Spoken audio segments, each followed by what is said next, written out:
Thursday night, I took out, Artie wasn't around, but I took out Robin, Fred and his wife, Allison, Gary 𝗵𝗵𝗶𝗿𝗍𝗐𝗿 and his wife, Mary, and Benjy to dinner at a very fancy restaurant, That's Danielle. beautiful. Place I've always wanted to go to. Oh, Yeah, you we missed had a a- wonderful meal. I'm sure it's amazing. We had a wonderful meal, but I have to say, Robin, Jesus. So anyway, we're having dinner. What did I do? I'm gonna give it to you a little It was bit. a tease. No, well, I will comment on the entire dinner, but and we had a great night. Don't let this. Raspberry on you. Yeah, but anyway, so we go to dinner, and Benjy, you know, you're not going to comment on Robin. Benjy, I got plenty to say, but you're taking top billing this today. I can't even imagine. What did I do, Fred? I'm going to tell you. I'm what you going to did. guess it's about your veganism somehow.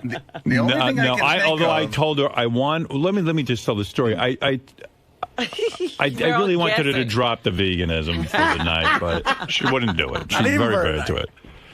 Anyway, we had a great time. So, you know, Robin is a wine expert.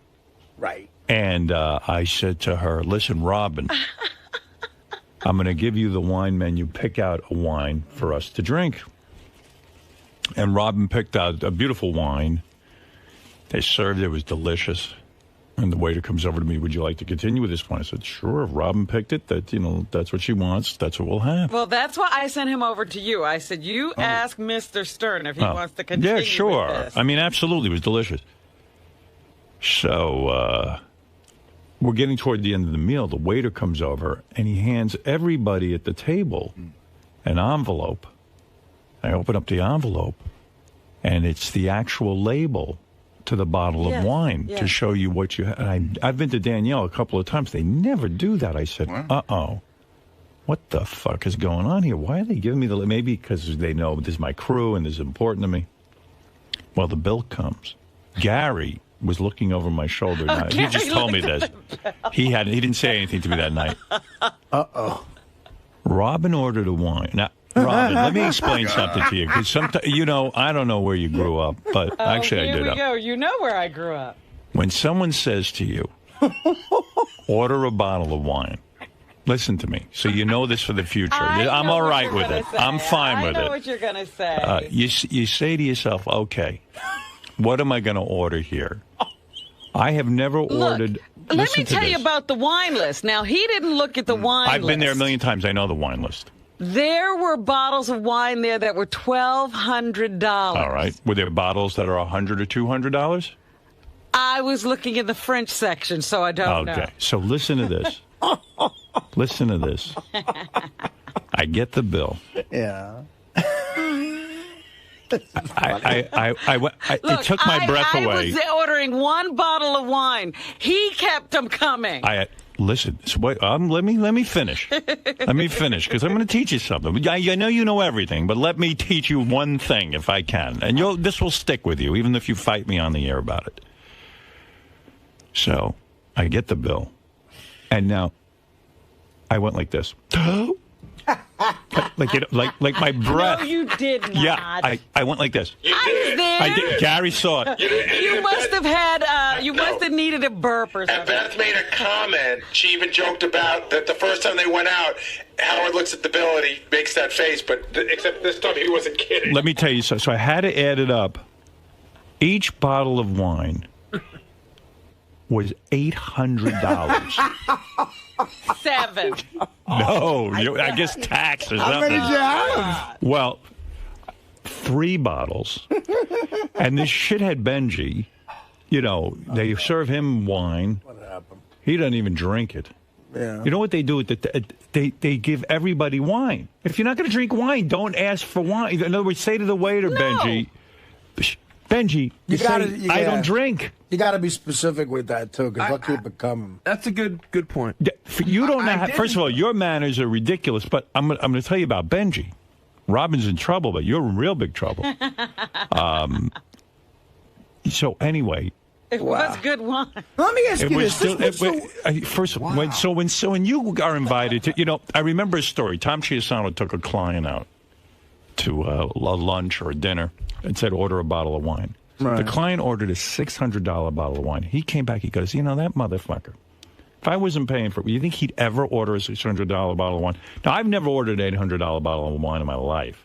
It must have been good. Well, I would say to you, if I was doing that, I would have ordered that wine. You are insane. Okay. You're a high roller. It's one night. No. Now, Not every let night. me ask you So something. the wine bill alone was over $2,400. Oh, man.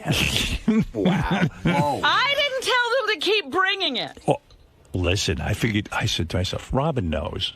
I figure Robin will go order a $200 bottle of wine. You should have And ordered yourself. Don't ever ask me to order did it, I learn my 'cause lesson I will with do you? what I would do. Oh, my God. Wow. And I even said that to Beth. I said, Robin would have ordered that if we were out Yes, to I dinner. would have. I said, but I've she's... done it before for you. I said, she's filing for Please. bankruptcy next week. Now, let me ask you something. The waiter at a place like that. The waiter... Because the waiter You comes over to me, devil. and I should have figured it out. He said to me, do you want to continue with the wine? But they always ask you that. And I Right. said, sure. I said, whatever Robin ordered. But a waiter at a place like that, he knows you're a regular, this guy? Have you seen him before? Do you think it's proper for him to say to you, sir, this is more... it would be embarrassing. It's embarrassing, right? So... He heard me say to Robin, order the wine. Right. Robin So- should look out for me, Wait but she a minute. didn't. So when Yeah. he came over and said, should I bring that again? He came over to me. I said, you have to discuss that with Mr. Stern. But It's his he didn't dinner. discuss it with me. You should have said, Howard, it's $800 a bottle.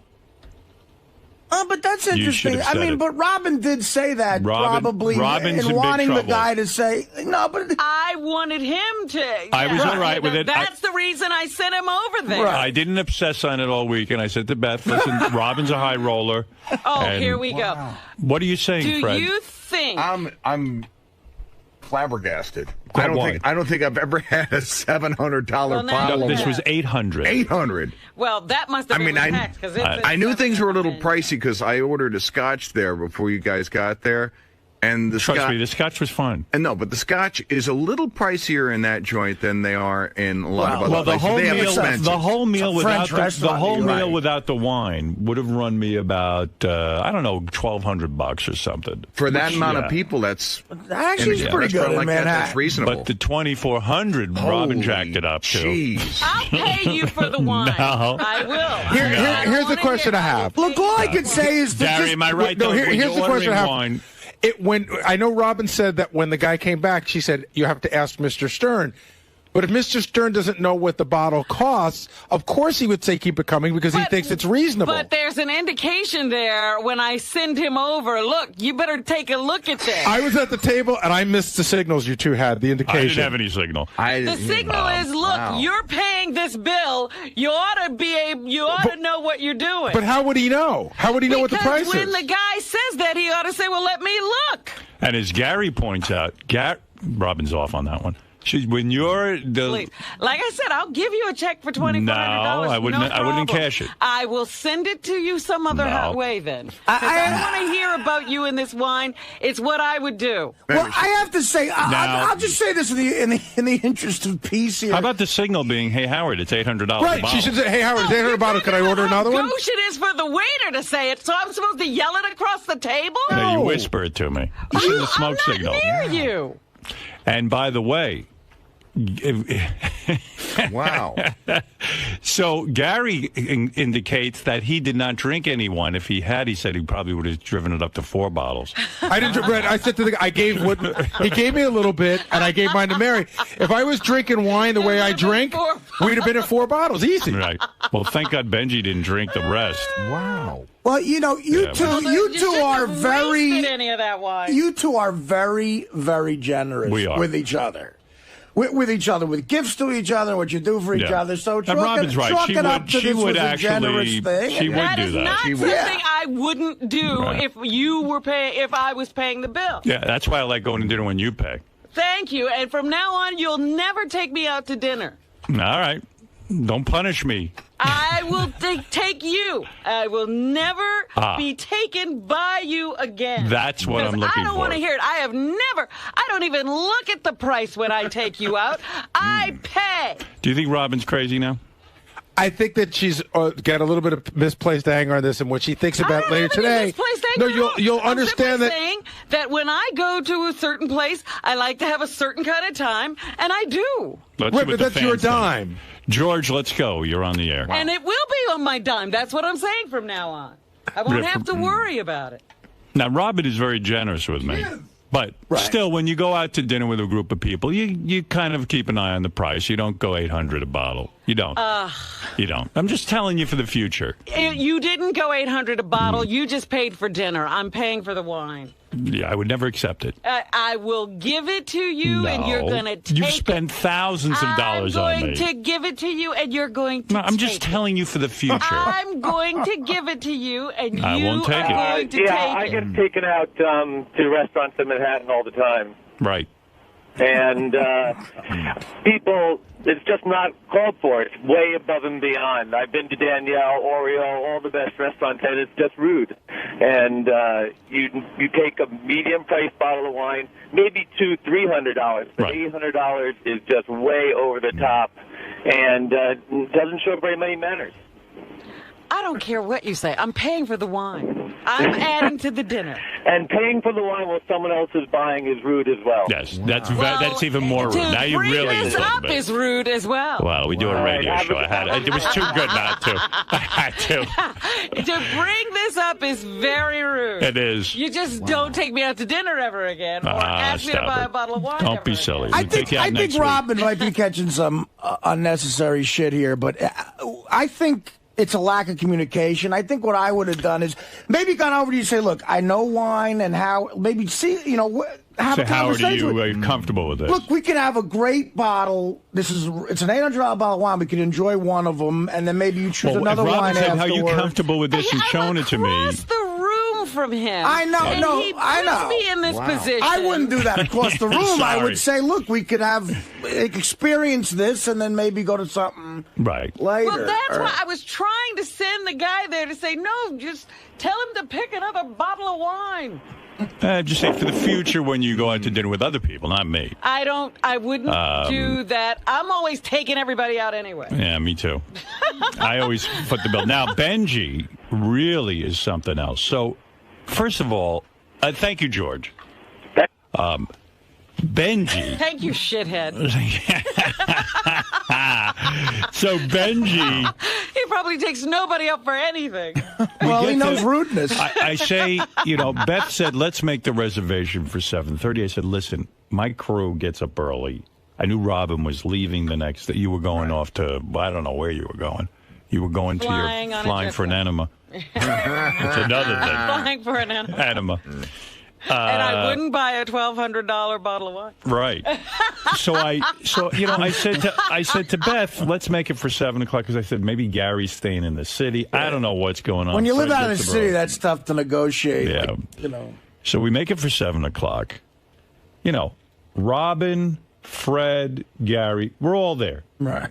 Basically 7 o'clock. Within 5 minutes of 7 o'clock. Who's not there? Benjy. And he lives in the city. Now, Benjy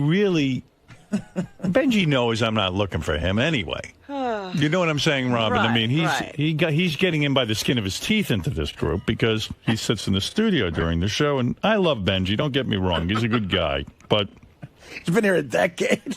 Right. Or longer, actually.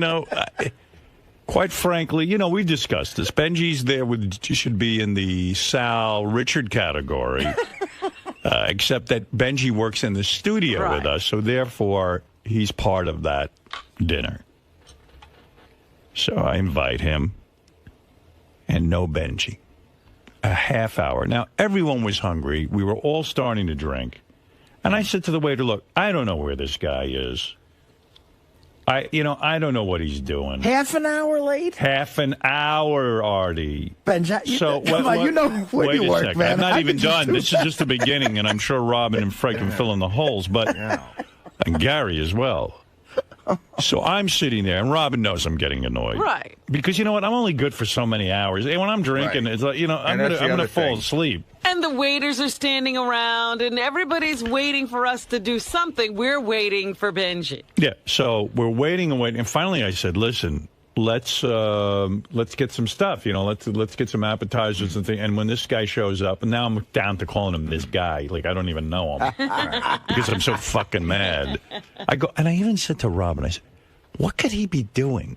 What's holding him up? This is an important function. I'm his, quote unquote boss. Yeah. It is. It's a time to be impressive. At the very least, be on time. It's a work thing. Yeah, and he knows I hate that he's not prompt because even on the show he pulls the same bullshit. Right. So maybe he got a mental problem. I don't know.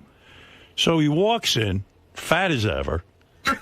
Sits down, sweating profusely. Now, Artie, you've seen it up close every day, but I mean sweating. Like he ran to the dinner in a suit. And then he sits I was thinking Robin was going to sit next to Beth, but Robin sat down next to Fred and I Benjy. didn't see the chair open next to Beth. That one was for you. Oh. There was a whole discussion about where Robin will sit. But when Benjy showed up, I was like, oh, where's he going to sit? And then I saw this, he... sat there. And without Benjy, you could easily have leaned over and showed Howard the price of the wine. Yeah. Exactly. Benjy. That's Benjy's fault that this all happened. So Benjy sits down. There's a deflection. Sweating profusely. Where were you? And his answer was, Gary, what was his... Fred, do you know his... I know his I got the exact answer. Go ahead, Robin. I started to get ready at 6:15, and I miscalculated. Yeah. Now, the guy has to throw on a suit and come here. I mean, yeah, who knows what getting ready is, but he didn't get ready until 6:15. Start to get ready until 6:15. So, like a chick, he shows up late. Like I'm on a date with this guy. Then he shows up, and so the meal is delayed. 7:30 dinner? 7 7 o'clock. 7 o'clock 7. dinner. All right. 6:15. He shows up 7:30. So he orders a dinner. Now, this fucking guy is so fat. I mean, how much you weigh now, Benj? About 235. Okay, 235. Shows up. He's not going to order an appetizer. He's not hungry, he says. Now, I said, Benjy. He's making all kinds of hubbub. Yeah, like a whole thing. I go, Benjy, look at the size of you. Stop lying that you don't eat. Yeah, what do you mean you don't eat? What do you mean? What are you talking about? You're not gonna have an app. Do what everyone else is doing. Just fucking fit in. So he's carrying on. So he calls attention to him. So I told him. So he orders an appetizer. What'd you get? The tuna tartare? Yeah. Okay. I remember. I was more obsessed with. I don't know what I ate, but I know what this fuck ate. And he orders tuna tartare. Which he barely touches. and by the way, the other time I took him to dinner was Nobu, and he wouldn't eat any fish. Okay, so now he's ordering tuna tartare. So now at the table he orders fish, tuna tartare, and he orders a trout or something. I don't know what he ordered. A bass, some bullshit. It was and a the whole choice of fish. And then all of a sudden he goes, I love fish. I love fish. I love it. And I'm remembering at Nobu, he didn't love fish. Now, this place has meat. This place has everything. They'll serve you a fucking duck and a pig and a chicken. They'll serve you game. They'll serve you anything you want. They'll kill a lion for you and cook it. I love fish. All right. You don't love fish. You don't eat fish. At Nobu, you wouldn't eat fish. That's the greatest fish place in the country. That's not true. I ordered a fish at Nobu. I had salmon at Nobu. Okay. All right. So he goes, I love fish. I love fish. No, because you were yelling at me that I wasn't eating. Wait. I said, this is so great. So we start eating dinner. Everyone's done with dinner. Benji's whole plate of fish is still completely there. No. So I go, Benjy, what's the matter? Don't you like it? I love fish. I love fish. The waiter comes over, he says, can I clear the table? Benjy goes, no, I'm still eating mine. Now, Howard, can I just give you a timeline on that? Yeah. So, Artie, you've been at dinner with Howard. You know, Howard likes to move things along. So Howard claps his hands and says, let's order dessert, which is the signal to let's clear the table. Benjy hasn't eaten anything yet. When the waiter comes, he says, can I take your plate? Benji's in the middle of the story. He goes, no, I'm going to wait. So now Howard's dying to move it along and have dessert, and Benji's talking and not eating. Like Benjy can't read a signal. Why is Benjy he cannot not eating? read. He can't. Why is he not eating? He can't. Howard. He can't read the signal that everyone's exhausted. Howard, I like you. Yeah. Yeah. But I don't give that much a fuck. Yeah. Well, you know what, though? Honestly, it was a Benji, nice if you're social going to dinner. get ahead in life, you got to read signals at a table. No, You're I there do. with a bunch of coworkers, and you're sitting there. You're not eating. You never ate your fish. We waited 10 more. Eating. We waited 10 more I minutes. didn't want to order an appetizer because I didn't. Benji, we all were done, and then you said you told the waiter to hold off on desserts for 10 minutes. I didn't tell him to hold off. Yeah. You said, I'm still eating. That means they're not going to order dessert. And you didn't eat the rest of your fish. You fucking sat there with it. You know what? Fucking return the fish. You are... Bullshit. Gary was going insane, too. And I'm not the only one. And believe me, Robin hates you. She just I won't didn't say even it. know why he was there. Oh, Benji knows that. I just... He's just annoyed. Gary, help me out here. Will you explain the word? No, Ben, seriously, here's what happened. Just give me 2 seconds. No. Give me 2 seconds, and then you can talk. Give me 2 seconds. Funny. Go, Gary. Dude, you gotta learn not to give so much a fuck. Just sit down, have a nice time. But it's his dinner. You didn't give a fuck that you're a half hour late and you're Yes, I sweating did. all over the goddamn table? What's with you? What are you sweating from? I have another. Wasn't it like 17 degrees that night? Yeah. I mean, it was pretty chilly. Yeah, it's hard to work up a sweat. Yeah, I'm sorry, Benji. The world doesn't revolve around you. I The sweated- dinner was for I 7 sweated o'clock. to piss you off. Say you can't come. I sweat to piss you off. Why did you show up at 7:30? First of all, I got there at 7:20. No, you didn't. Yeah, I did. You didn't. Go ahead, Yeah, yeah. I think it was 7:30. Here it is, Benji, seriously. I know what you're saying about Howard should relax and all that stuff, but you understand, A, he's your boss, B, he invited you to dinner. So if you're going to go to that dinner, there's going to be a certain way things run. If you don't want to deal with that, you probably should just not come. But Yeah, once I'll you never come and invite him to anything else. realize it's Howard, you know how he gets. Benji, he goes like this. This is exactly how it goes. He goes, all right, let's order dessert. And that went right over your head. Yeah, always. And so you were telling a funny story, and they did come to You get know you. why? Because Benji entertains no one. He doesn't care about anyone. And when someone he doesn't sit and pick up signals. I know people like Benji. They're the most annoying people. They've been so pampered in life and so babied that they don't pick up on what's going on at the table. Robin had finished. Fred had finished. Yeah. Everyone was sitting there. It was time for me as the host to move the evening along. The waiter was looking toward me to find out, should I clear the table? And you're the only asshole who's sitting there, and you didn't even your food finish. must have been cold by then. Right. I was enjoying it. It was cold, Robin. I put my finger in it to touch the temperature. Benji, you were at my house that night.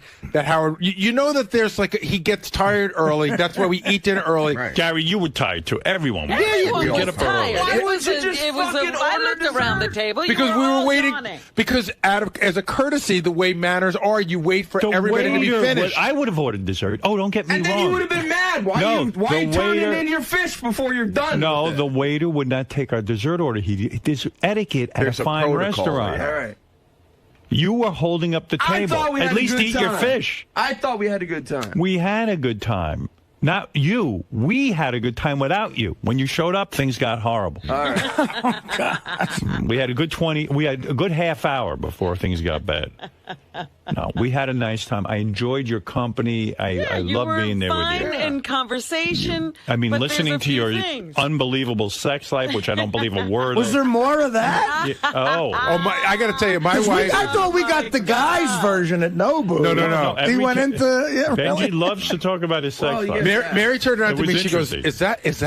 "Is that Real. possible?" Yeah, is it real? And I go, "I think it is." And she goes, "That's really disgusting." She likes you, Ben, but she was sort of creeped out. Benji's up to like really No, this- dangerous behavior. this is like a long time Benji's going to get killed. Yeah, he's the female version of looking for Mr. Goodbar. Benji, Right. one story about his sex life is he goes on these, Craigslist or whatever they are, Right. and he, some guy invites him to his hotel room to fuck some girls in front of in him. front of him. And he's going into strange hotels. Right. He's and going to he be. doesn't know who these people are. Yeah. He's in a strange location and nobody knows he's there. And when he shows up, doesn't the guy go, "I don't want to watch you fuck anybody," and the girls don't want to fuck you? That guy must really be I said, Wait, did that really happen? Yes, and I said, "Benji, aren't you worried?" And he goes, "Yeah." But did you fuck a girl in front of a guy? Yeah. Wow, that is And he said the weird girls shit. were A like, stranger, Artie, a stranger at a hotel. they were models, right? He didn't come on my chest or anything, but yeah. No. Were they models? They looked like it. Yeah. I don't know if they were. Yeah, he describes the scene, but meanwhile, would you go models to This was somebody? a long time ago. I'm dating What'd he regular say? chicks now and dating regularly. Oh, they must be Wrigley? delighted. Well, anyway, so, Gary. And that guy, and I won't say, but he is famous. And that guy, if you want to, I would reveal. Don't do that. No, don't do me What, any the favor. guy I know who it- watched you? That night at Quiet. the Total dinner. coincidence. Stop. Yeah, no, He I don't doesn't know want who I am. He doesn't know I know him. it. I don't want to. Oh, I think I know who he is, actually. No, you don't. I think you told me. No, I didn't. Okay. Was it Sam Ben Ruby? No. Anyway, so. No, Sam would know Benjy. Right. Sam would throw Benjy out. I got to That's tell you. Benjy. I got to tell you. Wow.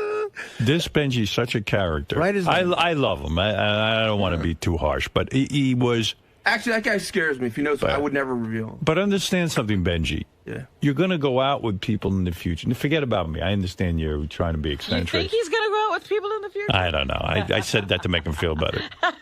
But if you do, show up on time, or when you read the signals at the table. Come on. Or just keep up with what's going on. Yeah. There are no signals to be read. Everybody's doing basically the same thing. When their entree comes, they eat it. Right. Right. Yeah. Like that's the time to eat your entree. Not save it. Don't save it for later. I was eating. And no, you weren't. But you realize never that finished. hold on, seriously, and I'm not being a dick, Benji. Did you notice that everybody's plate on the table, this is true, was empty, and yours was completely full? Well, you guys are pigs. You eat so quickly. No, really, but see, like you notice that stuff, and you say, either like I don't want to hold 7 other people up, so I'm either going to eat quicker or I'm going to forego what's left of my meal. When are you going to eat your dinner? I mean, what point in the night? And then we waited 10 more minutes, and you still hadn't eaten it. You never ate it. Right, you did not touch that food from the time the waiter you came. You weren't going to eat. I honestly didn't realize that people wouldn't, that it would be considered a faux pas for other people to order dessert while someone else is still eating. Yeah, but it's not Denny's, it's Danielle. Oh, all right, It's so like we're having a that's dining cool. experience together. That didn't hit me until you said it. I'm sure there's no Danielle in North Carolina. Listen, I'm not being an asshole about it. That's the way it works. The waiter's not going to take desserts until the place is ready to go. It's not done. You could see that the guy was waiting. If you had bothered to pay attention. Well, anyway. Write down the name of the guy who watched your fucking chick. Yeah, I'd like to know that one Yeah, myself. really. Don't just You don't even. You know what? It's so Not boring. for the air. Is I it know- I don't boring? even- Do yeah. you know who it is? Yeah, it's nobody you know, and it's nobody really? anybody knows. He thinks the guy's famous. The guy has a high-profile kind of job. Oh. He would know the job, not the guy. Oh. Yeah. Write down the guy's job. I do have to say that that Benji's stories were I was riveted. They Benjy were is good stories. Riveted. Benji's a lot of fun. That's what you should do in stand-up, by the way. You should tell those stories. I wish I could. Hey, you know what's But fun? Don't do it. those They stories he work doesn't tell. without, some of them work without. As the stories were going, Beth started going further and further Oh, away. she almost crawled under Howard. She started moving closer to me to get away from the disease that has to be crawling on Benji's body. That you shouldn't even joke about that. Right. I would take a test on the air. Okay. Did you come to New York? Did you come to New York as someone from, the South? And I'm being serious.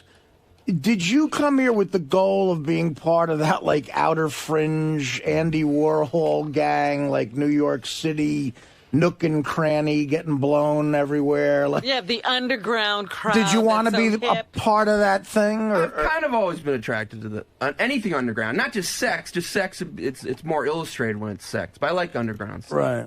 All right, But, good for you. I mean, it is, dude. Gee, Artie, it too is- bad you weren't at the dinner. You could have asked these questions. I'm just over saying, the it minute. is dangerous. And had your dinner delayed, too.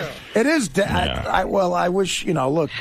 Anyway, we had a great time. I would love to have failed a piss test for an Except that $800 now I bottle feel of wine. horrible. Nah, come on. So I don't only invite I would me never even anymore. bring it up unless we were on the Don't air. invite me anymore. I feel awful. I knew you would, but I had to do it because it was too good to bring that's up how on much the you air. care about me. Yeah, the show comes first. How did Fred and Gary rank? Roberto, you're on the air. Can I contribute a little, How at you least? doing? It's a given that Benji's a classless fat slob with pig eyes, but Howard, come on, bro. All we need to know is that I don't care what you've earned over the course of your life. Just the $83 million that you earned is a bonus.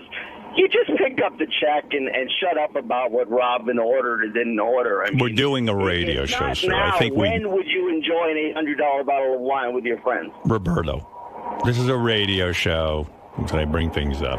Read No, between the that's lines. not. You know what? That's not true. Because you're. But I'm bringing up etiquette. I'm teaching Robin, too. She needs to I learn. know You don't etiquette. think part of etiquette is just keeping quiet? Roberto, about if you went to He dinner... knows my etiquette, not his. Robin, the truth be told, I would never be mad at Robin for that because she's so generous with me. The idea that I got to pay her back a little bit would be great. So believe me, I'm not upset about it. Hey, can I ask Robin a question? Yes. I got your back 100% on this, Robin, but I'm curious. You embrace this sort of vegan lifestyle, and you spend so much of your time detoxing, living a pure life. Why do you continue to consume alcohol? Yeah, which the that's a human good body question. just I don't needs as drink a poison? often, but I do like a glass of wine every now and then. You just can't get that out of your life. You can't. I certainly could. I'm not addicted to wine. I'm not Artie. But I feel if I'm you're not addicted to wine either. you're detoxing and you're taking enemas and colonics. I'm not. Howard, Robin's an I was addict. going to get on a detox regimen when we were leaving. So this was my farewell to food. I agree with Roberto. I think wine and all alcohol should be cut out Well, of your life. again, my nutritionist says wine is okay. Well, then I think you can eat some cream in your soup. No, I can't. That tells me I just got to get a nutritionist that says steak's okay. You got to get a nutritionist. Heroin's okay. That's what I did. I looked for one until I found one who said wine was Right. okay. I don't like you. Roberto is right, though, Robin. No, he's I not. always thought that was interesting that you've cut out every First food of all, except I'm wine. not an overindulger in anything. Right. I didn't say if you were. I don't overindulge in wine. Wine, again, you would like my vice to be cream and soup. I would like my vice to be wine. But Yeah. do you aspire to one day rid yourself of this need to drink wine? I don't have a need to drink wine. I I like think wine. I think you can't let go of the pretension of ordering $800 bottles of wine. That's what I think you can't let go. She is an Interesting. expert. I'll tell you Your what, the uppity wine attitude people is at the Danielle addiction. were impressed enough to give me the label. I mean, my God. What do they steam that off? Yeah. Yeah, they must have been Oh, back wow. there steaming. Hey, can Thank I you. have that? You know, I when I looked at the price, I was so shocked I forgot to take my label with me. Oh, okay. Because someone asked me, said, "Well, what was this wine you drank?" I said, I was, listen, I almost passed out at the table, so I forgot to You were a bring the little name. woozy and left your. Let me ask you What this. was the name of this wine, It Robin? was a 𝗪𝗏 wine. I'd have to look at the label too because they make a number of different wines. A 𝗪𝗏. You didn't say that. please. You underpaid. A 𝗪𝗏. I got off cheap. Yeah. Now, what do you think the restaurant pays for that bottle of wine? I've heard they mark it up 3 times. 300%. Yeah. Wow. Yeah, That's so how they make their money. they probably get it for $250. Let me ask you something, Howard, about something that if you thought about with retiring. Say you didn't have the radio show and this happens. Would you just harbor resentment for Robin forever? No, in fact, that would the fester. truth- it's not as funny to say this, but the fact of the matter is, I was kind of glad Robin did that because Robin's very generous with No, me I and know, everyone but- on the show, and in order to pay her back, no, you're not. I'm doing using that as an example in your life. I mean, there seems to be a lot of Yeah. things getting to know you that you get out on the air that seems almost therapeutic to you. Do you think that would be a problem for you without the radio no problem. show? No. Because you're just going to stop seeing people. Because no one will see me again, and poor Beth will see me. Trust me. No, Rob and I will see Okay. for life, and Right, I'm sure you and will. Fred, but not Benjy. I mean, once I retire, I will never see Benjy again. I'm sure of that. Benj, when's the last time you did that? You went to a weird sex situation. Be honest, like you went to an apartment from that bullshit. It's happening all the time. Well, Is he it? claims he's not doing that anymore. He is, though. Howard, what is that all about? I mean, I'm dating regular chicks. no, but I mean that whole like dangerous like. What is it about? What is it You're about? looking at a guy who can't get laid. So the only way he's going to get laid is through some To go freaky with scene. No, I think he actually can get laid, but No. but I mean the whole has to be like almost like on a tightrope with like almost like with a gun to your head. Listen, kind of sex. what normal person who values their life You know, when Artie does heroin, I go, you know, I love Artie, and he seems like such a normal guy, but then he's risking his health and his life. That seems more normal to me. Well, you're Yes. getting No, high. Seems more normal. None of it is Benjy, normal. but well, it's more normal to me than what Benjy puts himself. He goes to a room where some guy says, "Come in and fuck some girls." It sounds to me like either you're gonna get knifed. He was even in one. He explained where it could have been like one of those rape fantasy kind of things. Right. You know, that's crazy because you don't know how you're getting there. You don't know if this woman is participating in this. Well, he gets a rush out of that. You don't know what Robin's saying is, how do you know those girls weren't given roofies? Yeah. And, and then they're going to accuse you of raping them. You know, he may not have AIDS, but he definitely has genital warts. Fuck you, dude. Let's dude. Why don't you come down here and I'll come down here and we'll do a doctor's test. Do you want me to examine your penis right now? He's the fattest AIDS patient ever. Why do you want to see his penis? I don't, Robin, but I will look for genital warts. We've all seen it, unfortunately. I mean, so you get a rush out of that more than sexual? You like the danger of it? No. You understand? You know I like you.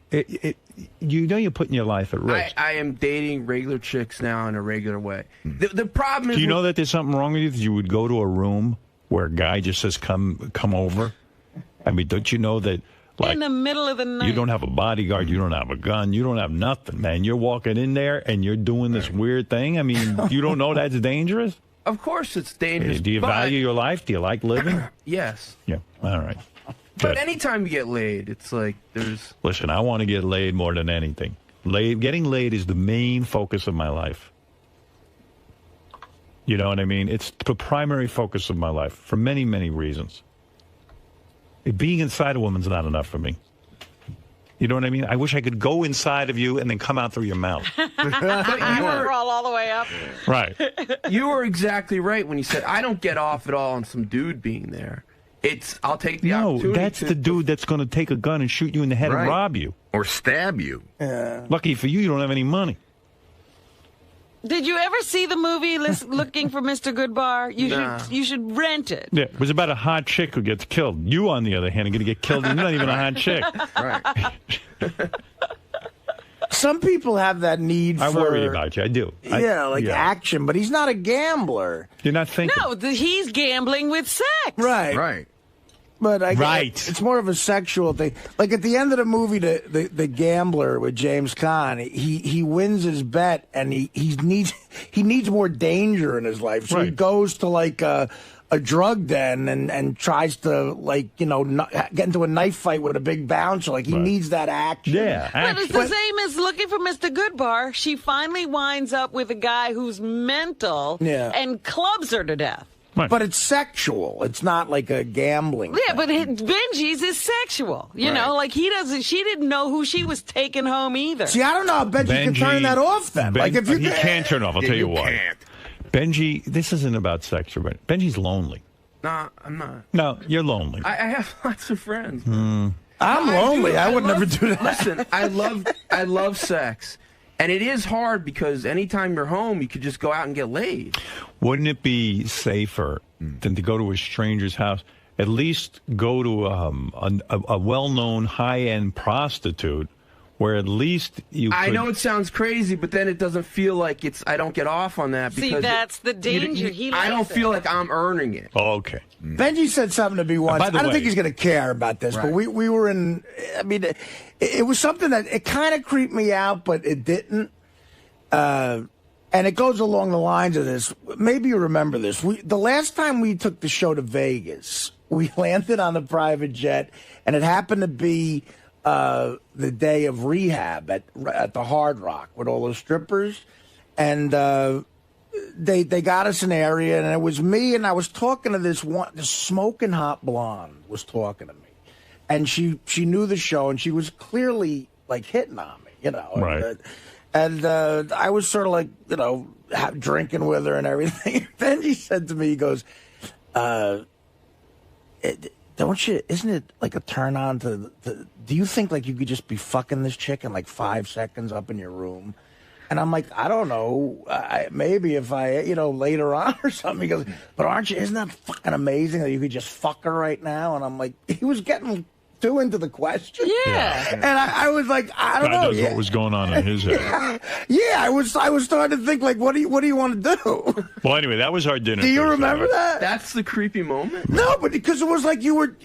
I don't know All right, if I'm you wanted done with me. Benjy. I'm done with Benjy. Well, I wanted to say, what a lovely evening. It but was. It no longer is in my mind. You know, Robin, you know when things went downhill? I saw after Robin ordered the wine, the wait staff was high-fiving each other. Wow. They were doing the sucker dance.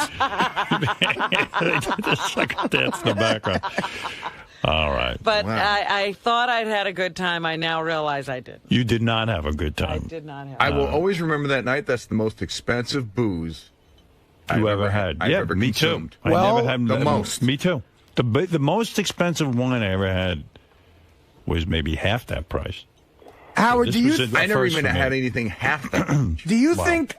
Because I'm going to ask Robin this too. Well, but- again, if they're marking things up Maybe three it was. times, you're drinking the wine I brought you. Was really is a more $250. Well, you're not- $250. No, You're no, not getting that I'm wine at saying Costco. it was retail wine. Right. The wine I bought you for a present, each bottle is more expensive than the wine you drank. By the way, did you hear Gary going off on you on the wrap-up show? Oh, my God. Did What you is hear that? all about? Did you What hear it? Now what?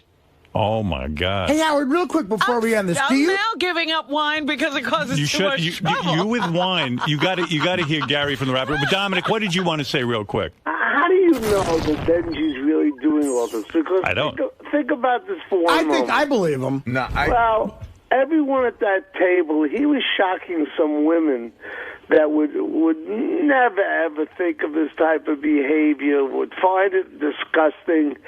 And for a moment, he makes himself the most important person at the table. Mary, certainly, Robin, Right. Beth, all these women are hearing these horrible stories, and while he's telling them, everyone's looking riveted to him. I doubt he does any of this, and I'm serious. Well, you make a point. It did make him the star of the night. Let's verify. But it was fun. I allow you, if you want to put it on the air and get those people, you can do it. I would love you to verify. For one of the, You really think those people are going to come on the air? it can be verified. Oh God, who are they? One of the famous woman, I feel weird about. Wait, there's a famous woman? Yeah, Well, I know that one, what? and I don't want to go anywhere with that. I feel Oh, weird I know because that one. it's not her, you know. Yeah. I know it's the a different one. I know the famous woman. But supersonic, she used to describe the sex and not describe it the way you did, Benjy. So I don't What do you mean? know. What she describe? Well, the events that you think you did. You know, in your story, you're the stud. No, but what did Supersonic say? Well, that you were not the super stud for her. What- you know, wait, everyone wait, at the wait, table. when did you hear her say that? First of all, how could that be the main Dominic, topic? stop a second. When Yeah. did you hear her say that? Well, she's discussed it on the air once. And what did she say? That it wasn't what you were saying. That's not what You she were said at speaking all. with her every Do you guys night. remember what she said? All right, can I get off I don't Benjy? know. now? Yeah, she said Dominic, she was thank into you. I saw you on Larry King. I got a tape of it, and gained some weight. I have to now He's now gain too weight. skinny? Robin, he's become so thin. You know what a prune looks like? He looks like someone stuck a pin in him. Oh, You no. think I look He's too thick deflated? now, really? Yeah, you look better heavier, maybe. I don't. You don't. But your health is probably better, so I'm happy for you. All right, goodbye. All right, Dominic. There he is. Anyway, Howard, so do you think you Gary- could tell the difference between an $800 bottle of wine and a $200 bottle of wine? You know, I'm not that sophisticated, but the wine was very good.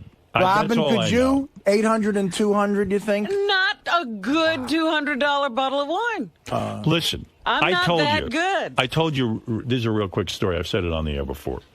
They're a very famous couple who are authors, and they write only about wine. They are wine experts. Not the ones Benjy fucked. No, these are considered two of the top people. I remember I bought their book. Like Robin, I tried to learn something about wine. I learned less than she did. But anyway, I'm reading the book, and the guy starts off the book by saying that him and his wife were searching for a great bottle of wine. They were in wine country. They go to this place. They found a bottle of wine, and they didn't make a lot of money. And they said, this is the most expensive bottle of wine. They had to buy it. They had to try it. They're, after all, wine experts. It's part of their job. It's almost a tax write-off for them. And they bought the bottle of wine. They said, we'll save it for a special occasion. Well, they waited like a year. Special occasion shows up. They drink it. They said it was the best bottle of wine they'd ever experienced in their life. Wow. What they didn't realize was they opened the wrong bottle. And it was, Robin, I told you this story. No, you didn't. Yeah. It was I never heard this. The wine was a $10 bottle of table wine from, I can't now remember the name. I've told this story once on the air, and I'll look up the name. I went out and bought the $10 bottle of wine because they said, we were fooled. We are wine experts. We spent our lives on this. And to show you how sometimes this can all be bullshit, yeah, we thought this $10 bottle of wine was the best wine we'd ever had. We have to be honest about it. Nothing is bullshit. Right. It's all, who knows what the value of any bottle of wine is? Right. It's what people can get for it based on their marketing and distribution and, the value of their name. Anyway, so Gary gave it to you on the wrap-up show. This is another wine thing that's gotten you in trouble. Jeez. Here's Robin getting blasted. I mean, wow. Why do I even bother to try? All right, here you go. This is really Robin. Just because we both got you wine for your birthday? Is this Listen what's to what causing Gary the says. And by the way, I had heard this rap off there. He'd come to me about this. Really? And I didn't know he was going to go on the air with it. I don't know what's going on around here. I was really angry in the office this morning, and this is totally real. I bought Howard a birthday present, and I brought it on a Monday, the day of his birthday, and I put it in my office, and I just happened to mention to Howard when I was there earlier, hey, I just want to let you know, I got your birthday present. I'll just have Tracy get it over to your house. And I said, I explained what the wine was. It took all of 20 seconds. He said thank you, and it was great. Robin announced that she was bringing him wine. So we did that whole wrap on the air. So we know that Robin's bringing him wine, or that's what the present is going to be. Ronnie walks in this morning like he was her cabin boy. Like Robin walked in a full-length leather coat with mink or some chinchilla or something around the edges, and Ronnie was carrying these two big boxes. Robin puts them down on Howard's console right before the show. So there they are. So now Howard knows he's got the wine. Now Robin insists that he opens it up on the air. We know it's wine. I think it's just slowing down the show. And I don't understand what the big show of the gift was about. And I thought, she kept saying, go inside. There's like a big payoff. Yeah, the payoff is there's a note that says these bottles were handpicked by Robin, which they weren't. And, it's wine. It's a wonderful gift, but I don't know what all the fanfare was about. So you took it on the chin twice now about wine. About wine. I think I'm giving it up because it's it enough. just causes me trouble. You have to go to a new drink. No more wine for you. So there you go. You want to answer Gary for any reason why? No, if he feels that way, I'm sorry. Good for you taking the high road. Wanted you to open the wine and read the note. That's all. Well, he took great offense. Both. I don't understand. It slowed the whole show down. I could have said, Howard, I want you to open my wine. Right. And the big payoff was, this is the wine that you said you loved that you couldn't find, and I somehow found it for you. And I could have, but I don't know why we would do that on the air. In other words, you're saying you can't understand why Robin had me open it on the air. We knew it was wine. Wait, we knew it was wine, and we knew she handpicked it. Okay. What? Well, no, you were claiming that it didn't handpick. Well, you probably had some help, but okay, but fine. Say I'm off on that. That's a minor detail. Why did Howard have to open wine on the air that we knew was wine? I just wanted you to know it wasn't a last-minute gift. I had done that a while ago. Ah. Right. Right what? I don't know. I had enough with wine. You guys just love to argue about nothing. I don't want to hear about Benjy anymore. I want to hear about wine. I'm done with wine. I love wine, but thank you, everyone. I had a great night with all. Oh, don't thank me. Except for Robin. God, I hate you now. Robin. Oh, God, yes. How are you doing about this whole wine thing? This is not a good day for me. I don't want to talk about it. Benj, so how did the dinner go the other night with Howard and everyone? I thought it was fun. I thought I had a good time. I thought everyone had a great time. But apparently it wasn't as great as I thought it was. What was it with eating so slowly? I use food as a drug. So if I'm out at a social occasion and I'm eating, I enjoy the social occasion. It's when I'm alone or in a confined situation that I'm pigging out. So I'm not the pig I am on air or at home that I am out in a social restaurant. How was the wine? Did you even try it? I had a sip and it was great. The wine's not your thing? No, it was, this is too convoluted of a thing to really get into. I mean, they poured me wine. I was going to have it towards the end, but someone said, oh, you're not drinking. Let me just have the glass. So I let them have it. So you had a good time at dinner? Yes, I thought so. I thought it was great. Do you feel bad about all this, the way Howard took it? Well, I guess it would have been kind of neat experience if he came on and said, the best guest in the world is Benjy. I've never had such a great dinner in my life. But, that didn't happen. It's not that big of a deal, man.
Or without Jessica, so... You're going to be okay, you think?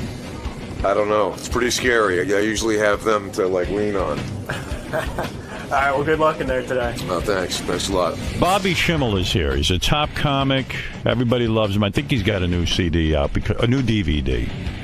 Because I was going through my mailbag yesterday, and I see a very big picture of Schimmel and DVD and the whole thing. I think it's a new DVD. So I think that's what he's here promoting. Also, Bob Schimmel's comedy special, Life Since Then, on Showtime. And he's got his book out. You know, he's a busy guy. He's a working comedian. Here's the guy. This is the guy I'm talking about, Bob Schimmel. You've heard of him. There he is. There he is. Yeah, Looks like Steve Jobs. Yeah, he looks a little like Steve Jobs. No. A little? Yeah. You do. Did anyone ever say, Mr. Jobs, what do you have? Do you have an iPod for me? I wish. What are your new ideas? Yeah. I know you like cupcakes, and I know it was your birthday. So... Wow, look at this shit. Thanks, Bob. You know, Bob, you don't look real happy giving somebody cupcakes. You look like you're annoyed by it. Well, but put the headphones nice on. of him. We can't hear Why? you. You can't hear me if I don't have these on? No, we don't. We the have a microphone is in microphone. there. Oh, you don't. So I buy them, and, I'm trying to do a nice thing. And then Gary goes, what's that? And I said, I bought the cupcakes for Artie and you guys. And he said, well, do you know that Artie and I have cupcakes named after ourselves at a different bakery? So it's like I can't even get the right cupcake. I'll tell you what. These are, first of all, I guess we do have a show bakery, but these are unbelievably expensive, fantastic cupcakes. What are those? They're from another bakery in town that just opened up close by us. Yeah. But these are amazing. Oh, wow. Thanks. Do you think you're enabling Artie when you come in here with cupcakes? You know Artie is obese. It's a nice gesture. He's got a weight problem. Look at this cupcake. Yeah, that's Johnny Walker Black. Is it really? No. What is that cupcake that Artie's I think it's devil food cake. Yeah, Howard, these Let are... me see, Artie. Crumbs is No, amazing. there's enough for everybody in there. There's a dozen. Wow. Oh, no, there isn't. Those are Artie's. That's Artie's portion. Let me ask you something. Do you eat cupcakes? Because you're wasting away. What do you weigh now? Do you know? I'm not wasting away. You look very thin. I've been on this press thing for Disturbingly days. thin. Disturbingly thin? Yeah. You're a little too thin. Okay. Am I right, Robin? Steve Jobs then. That's why I said it. Yeah, you look a little like great. Steve Jobs. Is your health okay? My health is terrific. Can I ever be on here without something being wrong? I mean, I walk in and now I look like Steve Jobs, like right out of the gate. I don't mean to be petty, but it was my birthday, and Artie is eating the cupcake. And you got Artie cupcake. You got Artie cupcake. You know, Artie grabbed my gift and ate it so fast. Like you're gonna fucking eat these. I'm just saying. And you know what? You're missing out. These are fantastic. fantastic cupcake. Worth the extra calories. If I wasn't paying the child support I would have bought you a guitar like McCartney did. But, you know, I can't. So, and I'm going to say this box cupcakes. cost easy $100. You know, McCartney didn't buy me that guitar. McCartney had the station go out and buy the guitar, and then he signed it. Oh, God. Yeah, so that's why I was like, maybe it's not as valuable as we think it is. Yeah, and I think that what happened was that Scott Greenstein really wanted to give you a present, so he got the guitar and got McCartney to sign it. Okay. Well, anyway, I have it hanging up. I'm very happy with it. I mean, it is what it is. It's a guitar signed by Paul McCartney. When Paul handed it to me, I thought he was giving me his guitar signed. You understand? Like, that would have been amazing. I don't know if I should be so blown out. Yeah. No, still, he's one of the Beatles. Are you kidding? But he signed something that essentially has nothing to do with the Beatles. Right? Am I right? Yeah. I don't mean to be petty about my gift, but I'm not sure it's as valuable. It has something to do with the Beatles because he signed it. But what? He never played it. That's what I mean. He signed it. He touched it. Howard, you're being what we call in the neighborhood a jerk off. Right. Am I being a jerk off? Yeah. I mean, it's Paul McCartney gave you a signed guitar. But it's not his guitar. To you. Shit, are you kidding? People would be happy if they got a business card from him. I mean, Metallica signed a guitar to me, but it was Metallica's guitar. Yeah. They aren't the Beatles. Yeah, like he's going to go, oh, Howard, here's the guitar from Shea Stadium when we first came over here. Yeah, that's the one I want. Yeah. Someone I could use. By the way, Brett Michaels told me to say hi to you. I was on a show with him yesterday, and he was going to try and get in here, but he said McCartney was here. And he was signing a guitar yesterday on the Strategy Room, but it was Guitar Hero. I see. Because he's the character on there. Did you read about this kid who plays Guitar Hero? He's 15. His father got him out of school. His son now practices 10 hours a day of Guitar Hero because they think that it might work into a business. I'm not bullshitting you. I just read about this. I mean, what is that? I could see maybe the guy says, hey, my son's good on the real guitar, and I want him to be a musician. I'm going to let him, he doesn't like school, I'm going to let him practice all the time. I mean, who would you let, your kids all went through school, right? Yeah. Hey, speaking of your kids, you know, Sarah Silverman, who loves you. Oh, boy. Over she attacked Jess. Yes. Did you hear it? Yes, I did. Which I had to play it and remind people, and then you could comment. If you don't mind, I'd like to know. Sarah Silverman, a very talented comedian who's a friend of mine. She came in here and she blasted Bob's daughter. And I'm going to play it for you. Where is that, Gary? It didn't blast me. No, did not blast you, and that's most important. Where is the clip now? Gary page 1 in purple. Gary page 1 in what? Purple. Purple. Okay, here we go. They write this crappy shit, you know, what a gossipy stuff about Jimmy and I in Star Magazine. That's what the Star Magazine does, whatever. Right. And I look at who writes it. It's fucking Robert Schimmel's daughter. I was going to ask you about that. She's working there.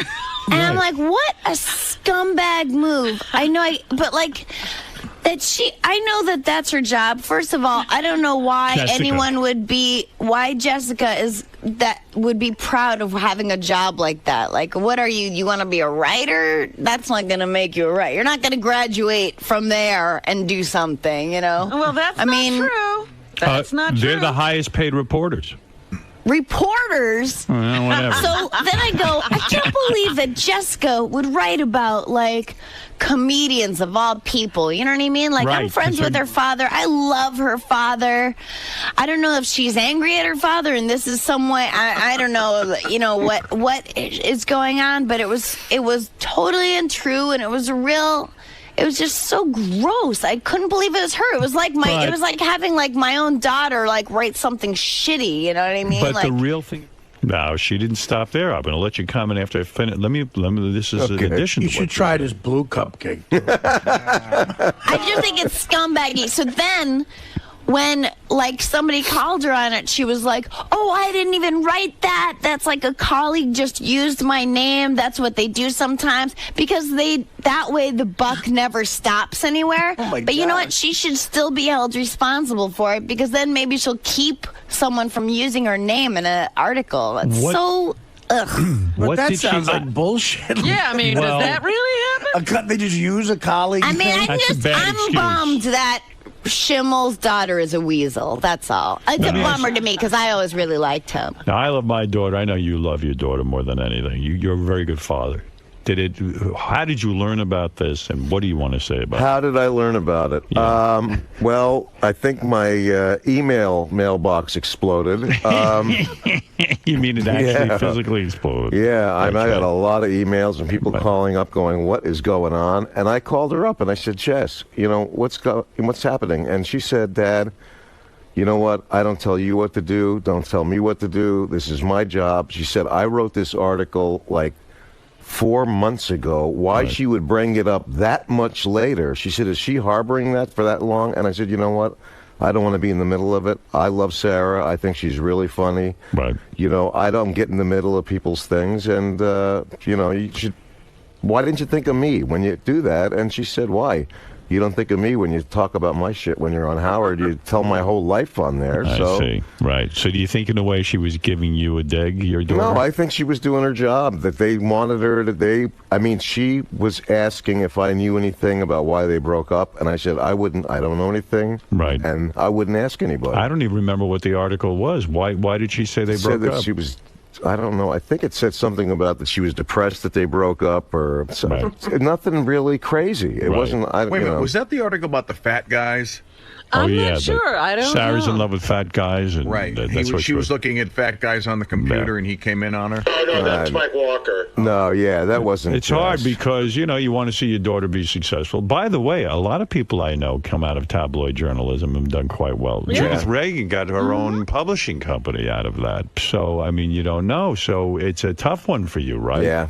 Yeah. So, have you seen Sarah since her comments? No, I haven't, and not intentionally. We just haven't crossed paths. Right. But do you think she's going to unload on you when she sees you? She probably would bring it up. Did you say to your daughter, listen, for my sake, please no more articles about Sarah Silverman or any of my friends? Sounds like Jess doesn't want to hear that. Yeah, she doesn't want to hear it, but I said, do me a favor and just, there are other people to talk about than comedians. A comedian embargo. Yeah, I don't know why she would do that, but you know what? She's my kid, but I'm not my daughter's keeper. I didn't tell her to do that. I can't bail her out of it. Strong words. Weasel. Weasel's better than the C word. Well, that's one way to look at it. By the way, I got to tell you, I have to tell you something. Yeah. New Year's Eve. What is going on New Year's Eve? New Year's Eve, Melissa fell asleep around 9:30. We've been together for what, like 8 years, 9 years? This is your wife. I've never, for some reason, I don't know why, I've never gotten laid on New Year's Eve. She's gotten her period every time while the ball's dropping. Aren't you usually working too, Bob, though? Do you usually work New Year's? But I was home this time because I thought, maybe I could do it once before I leave this earth. And yeah, good idea. She's asleep.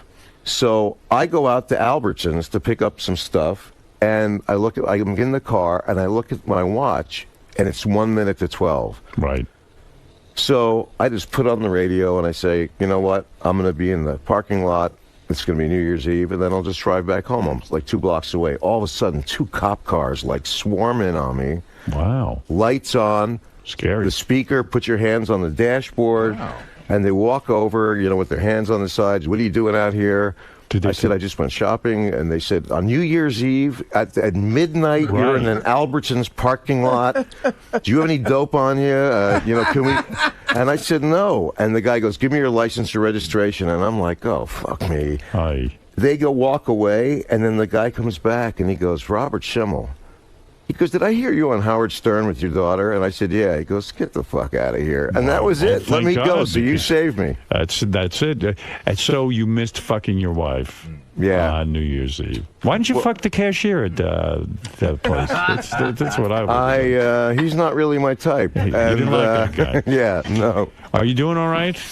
I'm doing great. I see you very, very thin. Robin sees you as thin. I'm trying. Yeah. I'm trying. I think he looks the. I mean, he's always he's a thin guy, but I don't think he looks any Are you different. eating enough? Do you get enough food? Yeah, you do. You're really helping me tremendously here. I'm not helping that's what at all. people want to hear. For all the people in LA that are going to hear this later, wow, it sounds like Schimmel's sick again. So let's cancel any plans we have. We don't know what to say to you and Artie. We're always getting you into trouble. That's right. Are you doing now political humor? I mean, I figured you're anti-Bush for sure, right? Yeah. You were, right? Yes. But you never got into any of that stuff, did you? You ever get into that stuff? No, I with the tried a politics? couple of times, talking about stem cell research and those things, and got in a lot of trouble on stage. It's not my thing. People don't want to hear it from you. No, they don't. They reject it. Why? Why can't you be political like Bill Maher or something? You don't want to be like Bill Maher? Yeah. Probably the same reason why I can't do regular material on this show for the last 10 years, and I got to talk about how my family's falling apart. Otherwise, Is your family falling apart? Well, I do have to tell you that you getting a divorce? everything is great now. How you doing? There was so many repercussions after the last time I was on. It was unbelievable. Why? What did you do? Well, I was on with Melissa. It was a year ago almost. Yeah. Okay, so remember Melissa was here. I was here in February when the book You came were here out. with your wife. I remember. What Yeah, could but you they have were said? She was having sitting trouble. here. Yeah. And then Jess came out. Right. And then you brought up the pottery guy and said, so what's with that guy? And I said, oh, no, that's over. Now she's fucking the yoga instructor. So the yoga instructor and the wife were listening to the show. Oh. And you asked her that thing about kill one, fuck one, marry one, the yoga instructor, the next door neighbor. Right. Okay. I'm going to give you an F, marry, kill. The pottery guy, the yoga instructor, and your hot neighbor, the girl. You have to F one of them, you have to marry one of them, you have to kill one of them. Go ahead. I guess Kelly would be the one that I would be with. You'd fuck, or you'd marry. No, I guess I would marry Kelly. That's so It's a girl. screwed up. But I don't want to. I would kill the pottery instructor. Well, that's good. And you'd sleep with the yoga guy. I guess I would sleep if it was just a one-time thing. So you would fuck the yoga guy. Well, Who's because probably listening right now. These people live in Calabasas. It's some of them have never been to Hollywood Boulevard or Sunset. Right. They think this shit is real, and I know they don't see it as entertainment value. Right. And then you got neighbors that all of a sudden you're not invited to the card party or the pool So party. you were an outcast in the neighborhood.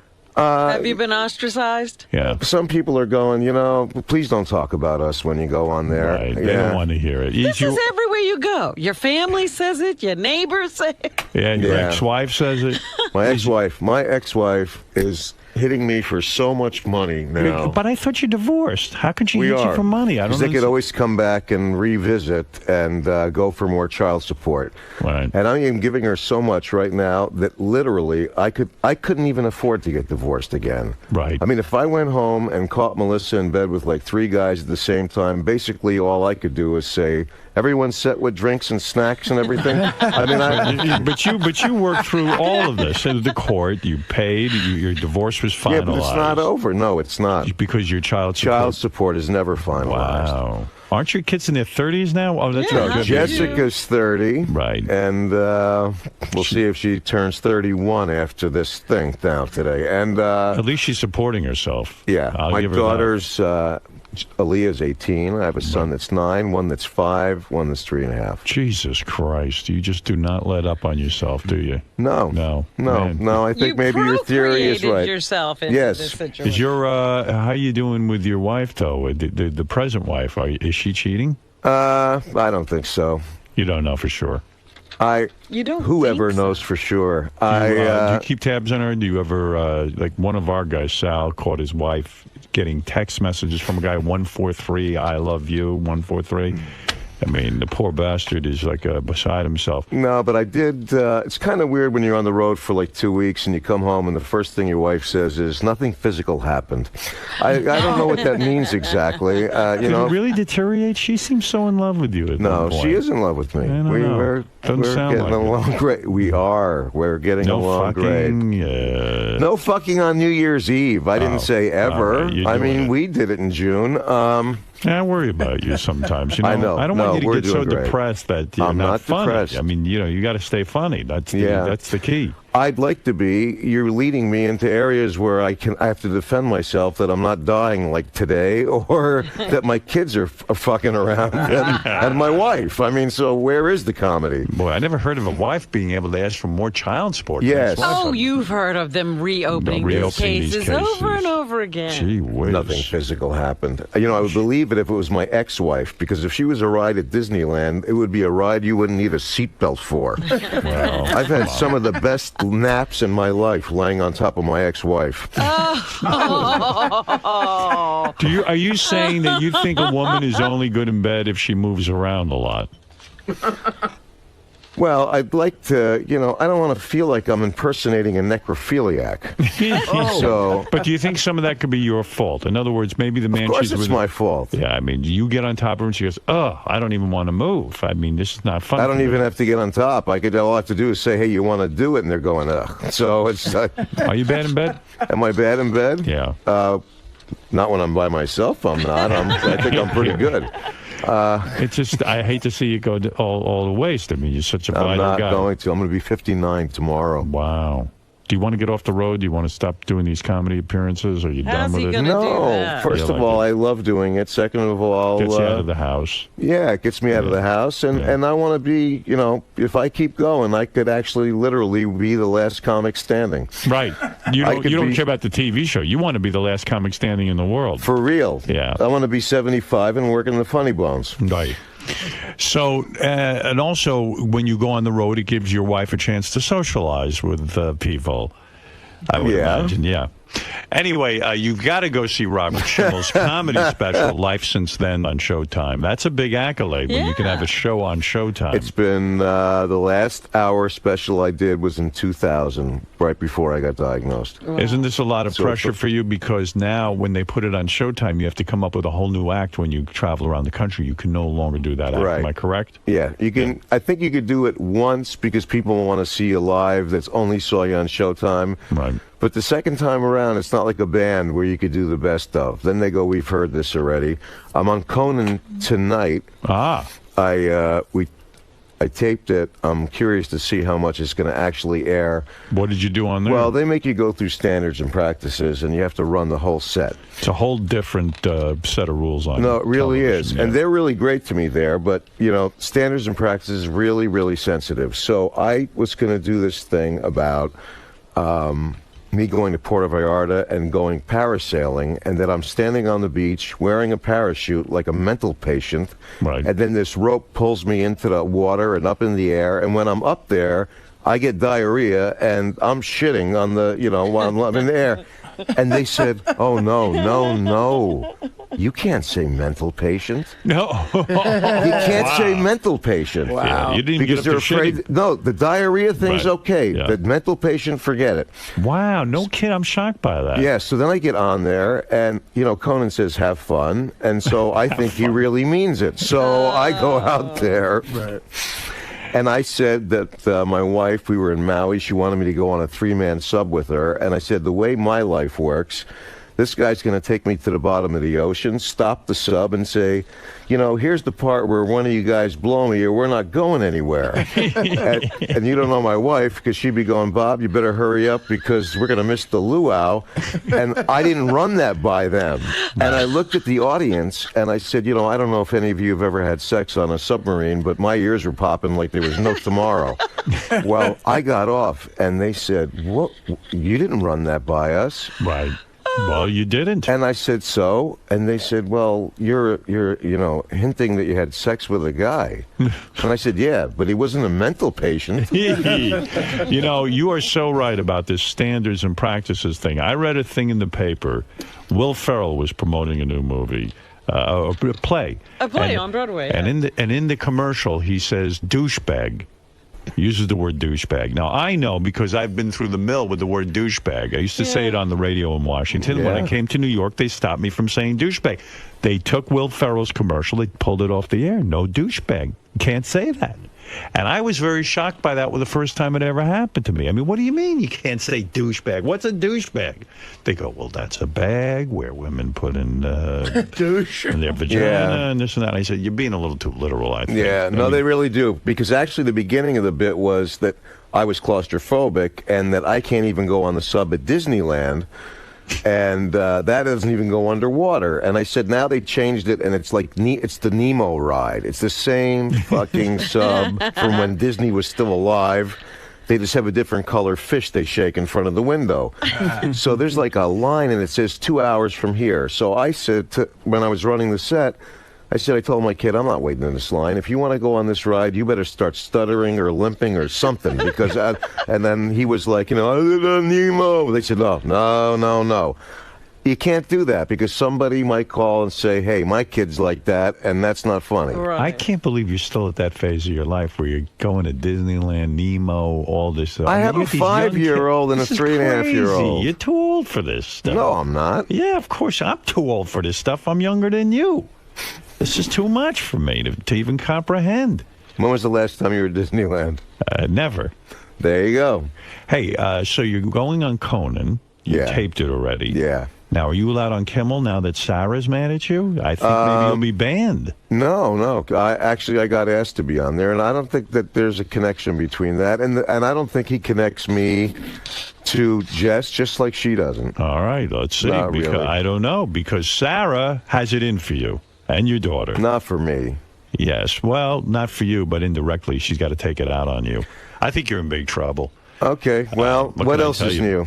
Bob Schimmel, as I was saying, a comedy special, Life Since Then, this month on Showtime. That's a big deal. What's that, an hour? It's an hour. Premiered last night, yeah. The DVD of Bob's special is available at Amazon.com. Yeah, thanks to all you pirates out there. They're releasing the DVD the same time the special comes out. And Bob's book, Cancer on $5 a Day, is still available on paperback. It just came out on paperback. Right. It was available in hardcover, and now it's in paperback.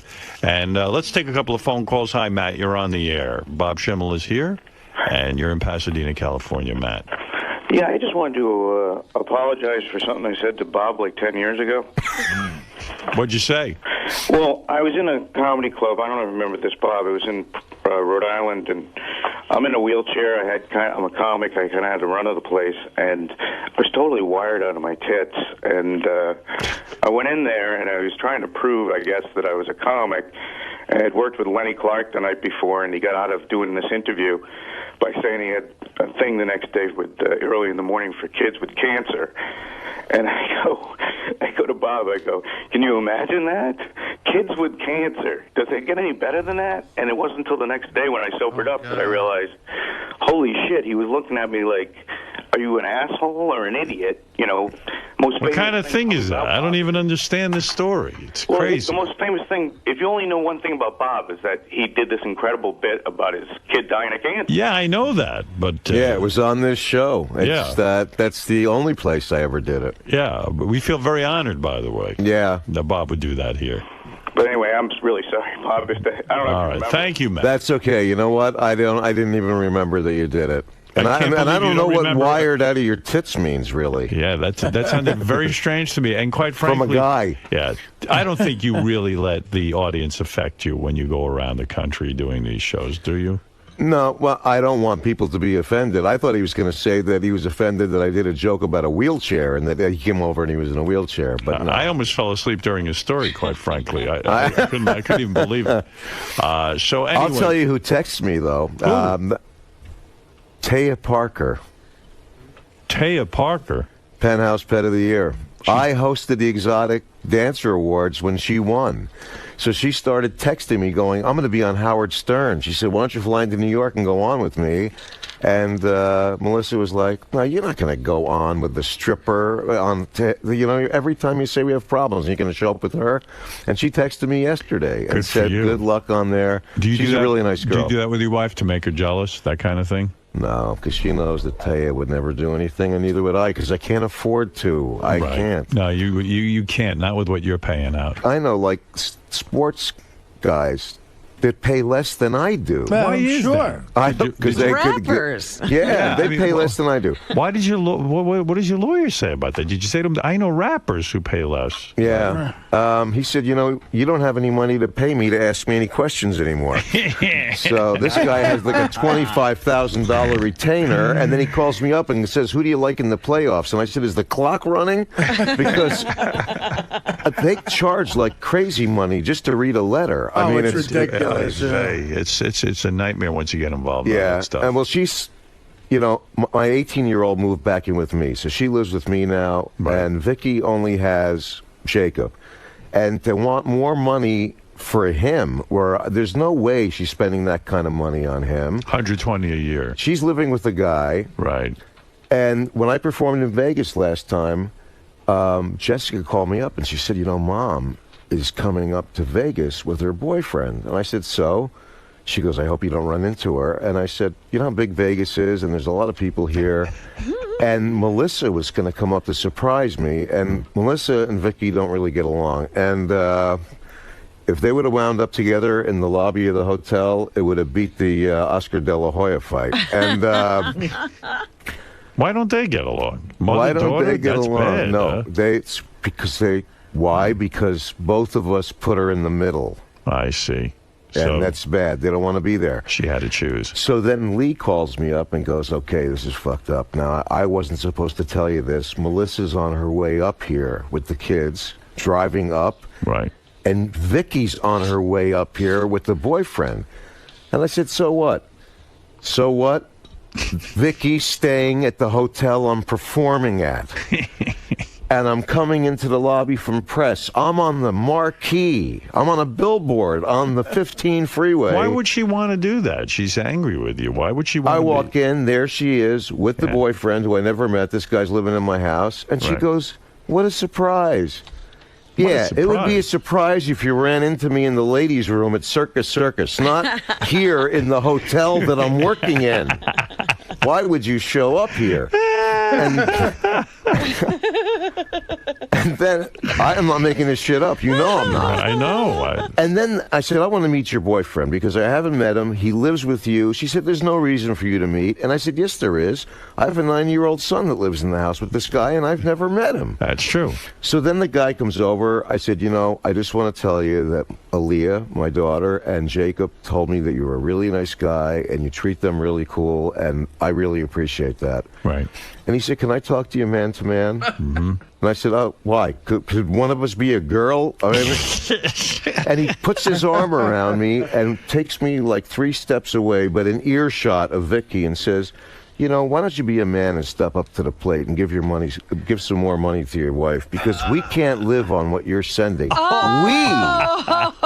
can't live on what you're sending. Wow. And that's exactly the amount that she's asking for, is the amount he asked for in the lobby at the Monte Carlo. So then that wasn't enough. Does he work, though? I mean, can't he help out with, Why would he? Why would he when they have Why would he when they have a Jew donkey like supporting them? So he's busy helping a Jew donkey. Can you say to the spend Bob's I hope my parents don't hear that. Can you say to the judge, look, I don't believe they need this much money. Can you at least appeal? Can you throw yourself on the mercy of the court? Mercy of the court? Yeah. I spent the night in jail when we were going through divorce. There's no mercy there. Are you kidding? Why did you go to jail when you were going through a divorce? Because I can't keep my mouth shut. So here's what happened. When they were trying to figure out spousal maintenance and child support, her lawyer had a chart on the wall. It was really big. And they picked the year 2000 to pick what income they were going to judge the spousal maintenance and child support on. 2000 is the year that I shot the pilot. They have a big chart of all the money you earned on the wall. Yes. So it says Robert Schimmel, 1999 to 2000. Right. That's the year I shot my HBO special. Right. I had the record deal with Warner Brothers. I shot the pilot with Fox. They picked the best year of your career. Yeah, and all the personal appearances. And it has that number up there, and underneath it said Vicky Schimmel, and there was a red 0. Right. And her lawyer said, as you can see, Mr. Schimmel earned this amount of money in the year 2000, and Mrs. Schimmel earned nothing. And she said, what does that tell you, Your Honor? And I said, well, it tells me she should get a job because it looks she's not contributing. Right. I mean, her own lawyer is showing you. And, they threw you in jail for that? Yeah. Contempt of court. Contempt of court. I just spend the night in there. So, and now I got to go back to a hearing, and Lee or somebody's going to go with me because they're afraid to let me go by myself because I'll get tossed again. Why didn't your lawyer put up a big picture of your wife, what she looked like in, let's say, 1995, and then what she looks like now? And then start, if you want to start making comparisons. That doesn't work, especially because we had a female judge. That would suck with a female judge. Female I'm sorry judge you're going through that. I've never met your first wife. I don't know the boyfriend. They're probably lovely people. They are. It's just it's a hard situation. It's a tough situation. What are you going to do? A lot of people in show business have that story because show business, your earnings are so sporadic, and then they picked up the best year, and then Well, it's not only that. Have you ever had a year like that since? No. I mean, for God's sake, I haven't had 3 years in a row that have added up to that. And they don't know about show business in Phoenix. That's where the divorce was. So when you tell a lawyer, wait a minute, don't go by that number because I got an agent that gets 10%. Right. I got a manager that gets 15%. And you might never have another year like that ever. Yeah. So she they're said, putting up before commission, gross before. Yeah, gross. It's the gross number. So the judge goes, well, what does your agent do? Well, he procures my work and he gets 10% for that. Right. She said, well, then what does your manager do? And I said, well, I've been trying to figure that out for like 3 years. Then I said, I have a CPA. He charges 5%. That's then you have the lawyer. Then you have a ream. publicist. Then you like at least 40% to the IRS. So that money is just, that's a false number up there. Very false. Did the judge understand that or no? No. Did not understand that. Well, Artie, return the cupcakes. What are you doing? The guy needs food. I'll tell you what, if I were him, I'd be lucky if I got a Danish from the corner. This is a $200 box of cupcakes.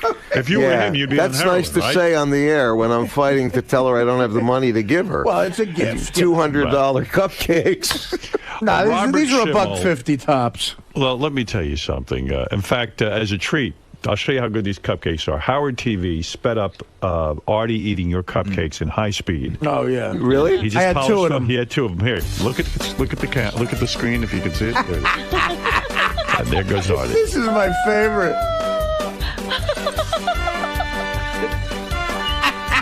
I love how you use a napkin. Yeah. Well, you need a napkin. Dainty. What am I, an animal?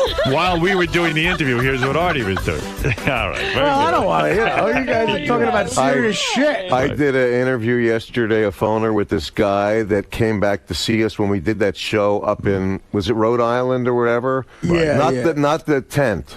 With the spider. The 𝗛𝗄𝗿𝗄, Massachusetts. Like the Chinese restaurant place. No, wherever it was, where Bill Blumenreich had the bottle of Jack Daniels or whatever is in the back, and he said I was going to buy, or Johnny Walker, right? Jack Daniels. He said I was going to buy like this best one, and he goes, I don't care, I don't know the difference, and you went up there. I don't know how you walked on stage. I was convinced that I was going to be on the liver transplant list just from being in the green room with him. Yeah, he drinks a lot. He went up there. He's supposed to do 45. I'm supposed to do 45. Right. He opens with this thing about the N-word where I haven't heard it that many times in my life. Right.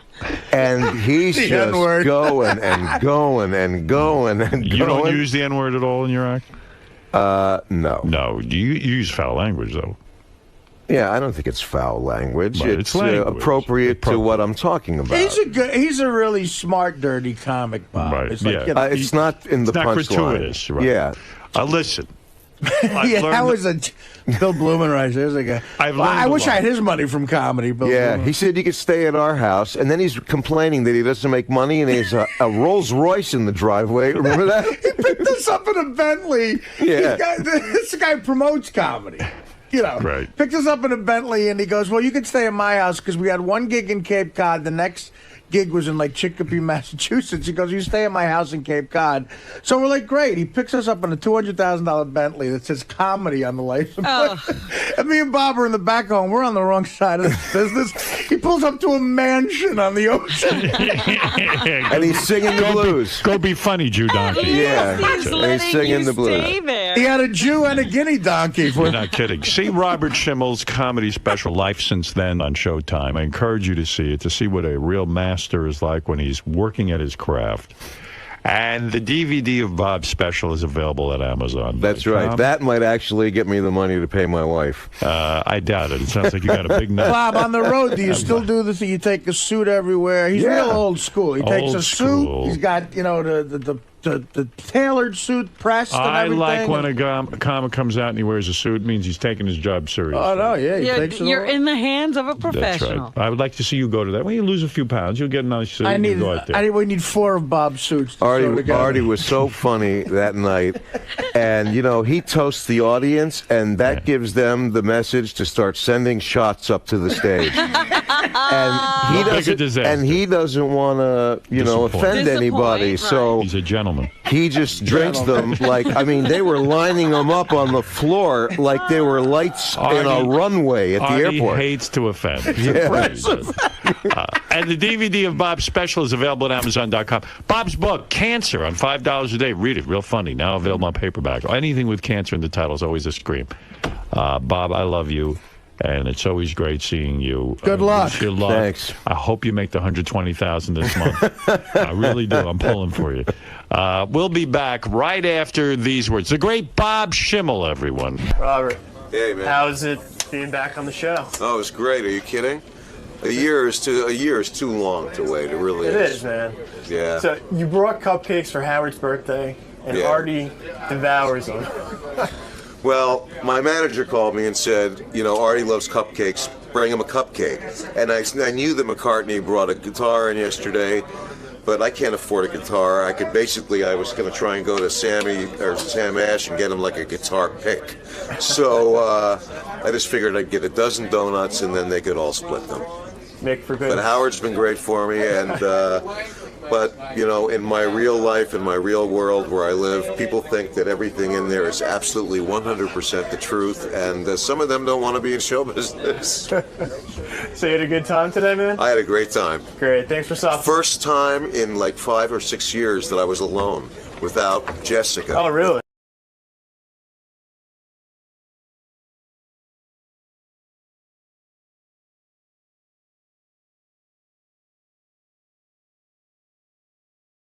Let me look at Paul McCartney. There he is. Look at you. Hello. And you got a guitar. A very merry birthday to you. A very merry birthday to Howard. That's for you, man. That's a gift. Oh, it's a birthday gift. Where am I going? Get the hell out. Where am I going to sit? To the couch. On the couch? To Howard, happy birthday, Paul McCartney. Is this one of your basses? No. Oh. What is it's yours? No, really. Where'd you get this bass? It's me and the crew here. Concocted. It's for your 4th column. But what is this bass? Tell me so I understand what I have here in my hands. It is a Hofner bass, similar to the one that I play. Right. And I'm gonna cherish that. I hope so. I recognize it. I really have this unbelievable feeling about you, and I'm honored you would be here today. Yeah. And I'm so happy you're here. I even went home last night, listened to your new record. Yeah. Fantastic. I was playing some tracks from it this morning. I think you hit a home run with this. You're who's this onto guy? something with this music. You should keep with it. You think so? Stick with it. The guy Youth, right? That's the guy you work with. Yeah. And the project is called what? Fire? Yeah, what we do, it started a long time ago, and we decided to kind of go under a pseudonym, me and him. He's a DJ kind of clubby kind of guy. Right. Who once did a mix for me. So we decided we'd go in the studio and just have fun. Right. And not work. Right. So we concocted this idea of the fireman. So we went in, and we kind of made sort of like clubby dinger-dunga music. Right. We just made a couple of albums like that. No vocal tracks. No vocal tracks. Right. But so this time we went in, we said, let's do it again. This time we went in, he started saying to me, well, what about a vocal, man? Right. I said, I haven't got a song. He says, yeah, well. But do you sit there and write a lyric? No, so I just stood up at the mic, and we had the track going, you know, kind of, we got a groove going. And I just stood up at the mic and went, well, it's yeah, okay, now, ballet, and just started throwing things at it, you know. And then I'd hear a bit of a lyric, or we'd look in a poetry book or something, and we'd see silent lovers, oh yeah, angels smiling. So we just started to concoct it and put it together and paste it. That's how you do it? You don't sit down and write something down in a book? No, so that's the fireman. That's the whole thing about the fireman. He can do anything. I think it's real good stuff.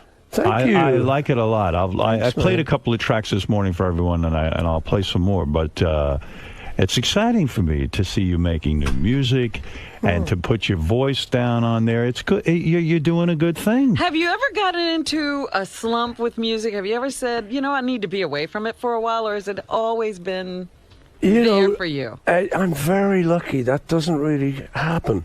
You kind of think it will. Mm-hmm. Why do so many of the songs deal with the light? In other words, I see references to light shining through, and my theory was, I was being a psychologist, you went through a dark period, shitty marriage, which, by the way, who told you to get the prenup?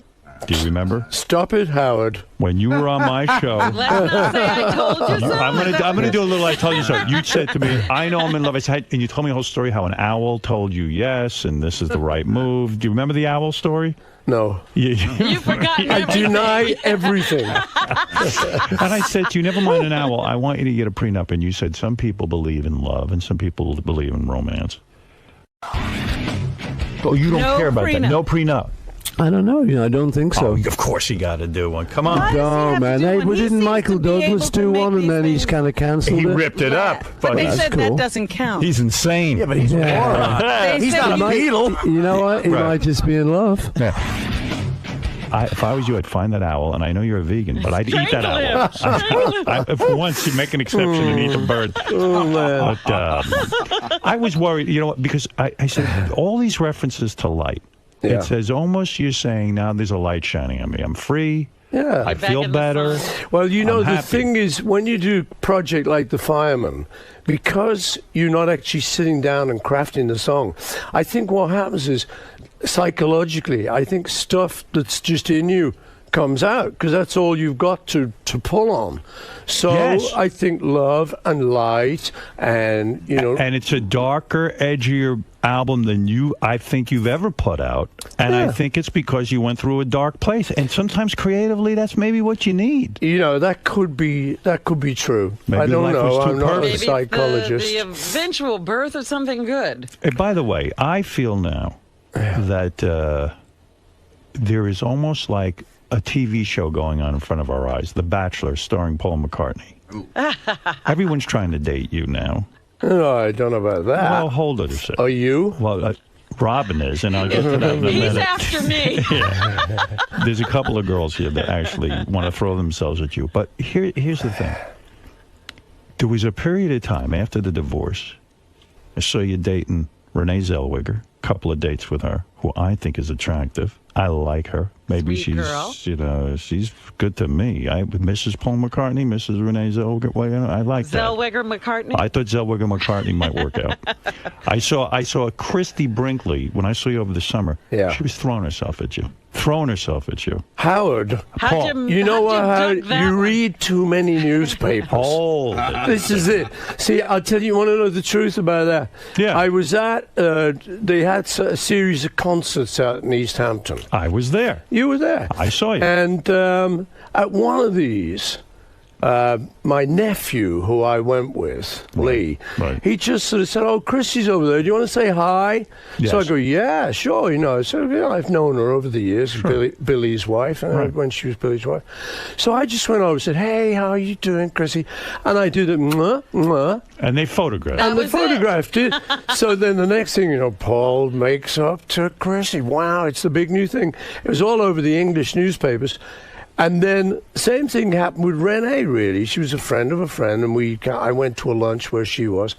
And so then, you know... hold it. The thing with Renee... trying to meet these people? You go to a lunch with her? You're more social than you've ever been now. I'm a social, you're out there. I'm a social person, Howard. No, you have to put yourself out there because you're dating. And you are a man who needs love. This is why I feel very connected to you. You don't like to be alone. I feel you're very evolved this way. Does anyone like to be alone? No. I think, you know, guys like romance. You love. never made I do, anyway. You never made out with Renee Zellweger? I did not. And now, Howard, you're going there again. I remember last time I came on the show. She's fine. She's a very nice person. But not your type. No, I mean, the date didn't work out. It wasn't like that. But it is like that. No, it isn't. If romance. you did Howard, like her, you would have gone out with her again. I was there. I was the guy. To her? Are you attracted to her? I think she's a very nice person. But you would not go out with her? I think you're a very nice person. Would you go out with me? No. I would. Was there a thing with Rosanna Arquette? Yeah. Now, Rosanna Arquette, that was the other one. There were some ladies during that summer that I did date, and I would love to have sex with her. Rosanna Arquette. But Howard, I think you would love to have sex with anyone. I mean, or am I wrong? You are right. I thought so. So you were into this whole dating scenario that I was following because I'm worried about you. I am. I want you to find love. I want you to be connected to somebody good. I was horribly affected by your divorce. I didn't like what was going on one bit. And I don't know if you heard us during that time, but... No, I didn't. I was in England. Probably a good thing, was it? You know what I respect about you? You took the high road. You know what, man? I mean, things don't always work out. You're and, you know, you know that. Right. And I like the idea of trying to be kind of reasonably dignified. I don't think it helps to really go mouthing off all the time. And the other thing you got to remember, I got kids, you know. And you got a daughter with I got a little baby, yeah. And so that's very much part of the equation. So in truth, what I'm trying to say to you now is I don't really talk about that. Good for you. So should we talk about the fireman? Are you happy? Yes, I'm going to talk about the fireman. Are you happy with this new broad you're with? No. Who's that? The new woman. The rich one. I like her for you. I'll tell you why. The New Yorker. The New Yorker. I'll tell you why I like her for you. And I'll get off it. But let me tell you why I like this broad. I don't know her name. Nancy. I like her. You do know her name. I had to think about it. Why do you like her for him? Because 𝗫𝗫𝗄𝗿𝗱. She got her own You money. don't know her name? And that's a good thing. Sir Paul's got to be very, very nervous about that. Everyone knew her You're as a very Nancy. wealthy man. Everyone knew her as Nancy. Yeah, you know that. I know. Okay, right. It's all coming They true. said her name was Miguel, but she called herself Lil. You understand what I'm saying? So my point is, this one, I don't know her from a hole in the wall. What do I know about you and your dating and whether she satisfies you sexually? I don't know. I can only guess. Yeah. I mean, who could satisfy you sexually? You're Paul McCartney. You. You think I could? I've got a feeling, Howard, and that's really why I came on this show. You never made love to a man. No, I haven't actually, no. There's a new book out about John that claims Have you read that book? Have you read that? You know, that rumor came out a long time ago, and the thing was, the person that started the rumor, the book that it was in, he didn't know John. Right. And whereas I did. So I said to people, you know, around about that time, I said, look, I was on tour with John. I grew up with John. We slept in the same bed in hotel rooms. We topped and tailed it like kids do, you know, and you're growing up. And I said, and never once did I see any hint of that. Now, you know, we spent drunken nights together. Right. I think there would have been a hint. Don't you? When he was Here's out what of the control. Somewhere. If he was Right. gay, I Yes. think there would have just been a hint somewhere. Here's But it was a rumor started years ago Here's that I what- think it's a nice story if you can make it stick. But I don't think it's true. Here's at all. what the book claimed. Your sexuality was so powerful over him.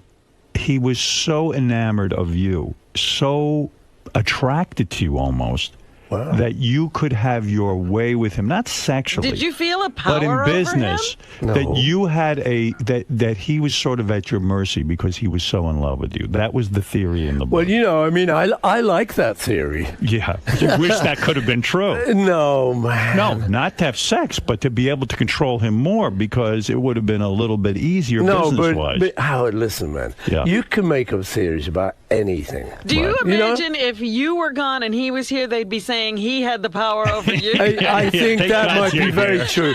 I mean, you know, we can make up anything, and that is really, particularly with the Beatles, that's what happens. They just take one tiny fragment of evidence, and they blow it up into a book. Even, you know. Yes. Now the thing is, I mean, let's start right here now. Why is she behind that glass? Because she Gotta is keep her so. away from you. Robert That's is right, so you'd be in powerfully attracted to you, No. and the power you have over Well, her. that's true. You know what I mean? We She can is make in that love with stick. it. Make couldn't it we? stick. She's in love with me. Trust me. You wish. Oh, come on. He's You already wish. started that rumor. Do you want 30? While we're talking about love for a second, and Yes. before because I want to play some tracks from the record, and Uh-huh. I'm gonna be very complimentary because you did a good job here, and when you do a good job, I'll let you know it. Thank you, Howard. All right. Now, Robin, do you want to say something to Paul about how you feel about him? Well, and I just you wanted said to this morning you would say, like. Go ahead. I'm throwing my hat into the ring. you need someone to be with, and I'm here for you. And I'm a vegan, so we don't have that issue. Robin, what is going on? I mean, I'm thinking I'm just coming on a radio show, and this we is could be very happy it's the together. dating game. I was I shocked. think She we could said be she very wants happy you. together. Well, I'm very low flattered. maintenance. Isn't she a Low perfect maintenance. date for the inauguration? She's Take me to the inauguration, Paul, please. Now Artie wants you too, but I'll let him talk about that. He can have his turn later. In all seriousness, there does seem like there's a sweepstakes out there for you. It's a dating sweepstakes. And listen, and you know what I'm going to tell you? Enjoy yourself a little Just bit. imagine being an eligible bachelor. Yeah, It's like At your, this time. that'd be good. it's like your daughter Stella said. Dad, be a little more selective. The kids would Did she like say me, that? Paul. Yes. The kids Did would she? like me. Kids like me. Yeah. Do they? Yes. Well, okay then. It's inauguration all the way. So Now, you listen, Howard. You are bad. You know, you come on this show. You just make all this up. I love you. what have but I made you're up? bad. What have I made up? You were dating this girl, No, Nancy. you made that up. Yeah, but I mean, you know, you But throwing Robin no. at me. She I'm loves throwing me at you. Show Paul your breasts. Oh, stop it. I don't think he would like that. You ever dated a black woman? Ever gotten interracial? Sure he have. Oh, what do you mean? How do you know? I that? know all about it. Have you dated black women? Yes, I have. You have. When was that period of time? Back in the day. Before It was Linda? in the day. It was Really? before John fell in love with me. Stop it. Too much. Yeah. All right, listen. We have to get to a lot of stuff. When you come in here, I it's guess not I'm often I being get a hold of you. rejected. Oh. I think you were just I'll rejected. live, I suppose. Robin owns 2 homes, by the way, just so you know. What do you think of that? Honestly. Right. So now, I made, you know, like I was thinking of making my pitch all this time. you got to answer some Beatle type questions before we get to That's that. okay. I like the All right, Beatles. all right. Very good band. Just tell me something about Abbey Road for 1 second. Because we were having a discussion before you came in and everyone was throwing out questions. I had heard that Abbey Road was not supposed to be called Abbey Road. You were going to call it something like Mount Everest or something. Yeah. This is true? That is true, yeah. What is the story there? Well, you know, you're making an album, and towards the end of the album, you start thinking, well, we need a title for this. So you're looking around, you're fishing around. And the engineer, Jeff Emmerich, who is our Beatle engineer, who did all the great sounds for us, was smoking cigarettes called Everest. They like a kind of menthol cigarette at the time. And we kind of looked at that and said, Everest. It's a good It's name. kind of, it's big, it's heroic. That could be good for the album. So that was the working title. But the more we thought of it, we went, no, this is not great. And just one day we were in Abbey Road working, and I just sort of said, well, look, why not Abbey Road? Because if we did that, we could just run outside. Right. There's a level crossing, as we call it out there, zebra crossing. And we could just stand there, we could get photographed, come back to work. It'd take 2 seconds. Right. I said, and it's not a bad title, Abbey Road. To us, it was kind of just the name of a studio. But I thought if you take it out of context, it kind of sounds like Monastery Lane. Abbey Road. Isn't it weird how just a simple thought like that becomes a legend? I mean, that's like iconic now, Abbey Road. Yeah. And yet it could have been called Everest. And that would have required the Beatles to fly to Mount Everest and do a whole photo shoot. So in a way, it was sort of a lazy approach. It was a cheap approach. It was a cheap approach. What do you think of Ringo now coming out with this statement? He will not sign anything. Did you see peace and love, peace and love? Yeah. Have you heard that? I love him. It's the great. I think he's cool, man. I mean, you got to love Ringo. Yeah. The thing is, the truth is, Ringo was always like that. Right. Really? He was the one, if fans came to his door, he'd just say, piss off. Right. And he would not have anything. He'd say, this is my private life. Out there, I'm a Beatle, that's fine, and I'll do things, when we go to shows. But I'm at home with babies and a wife.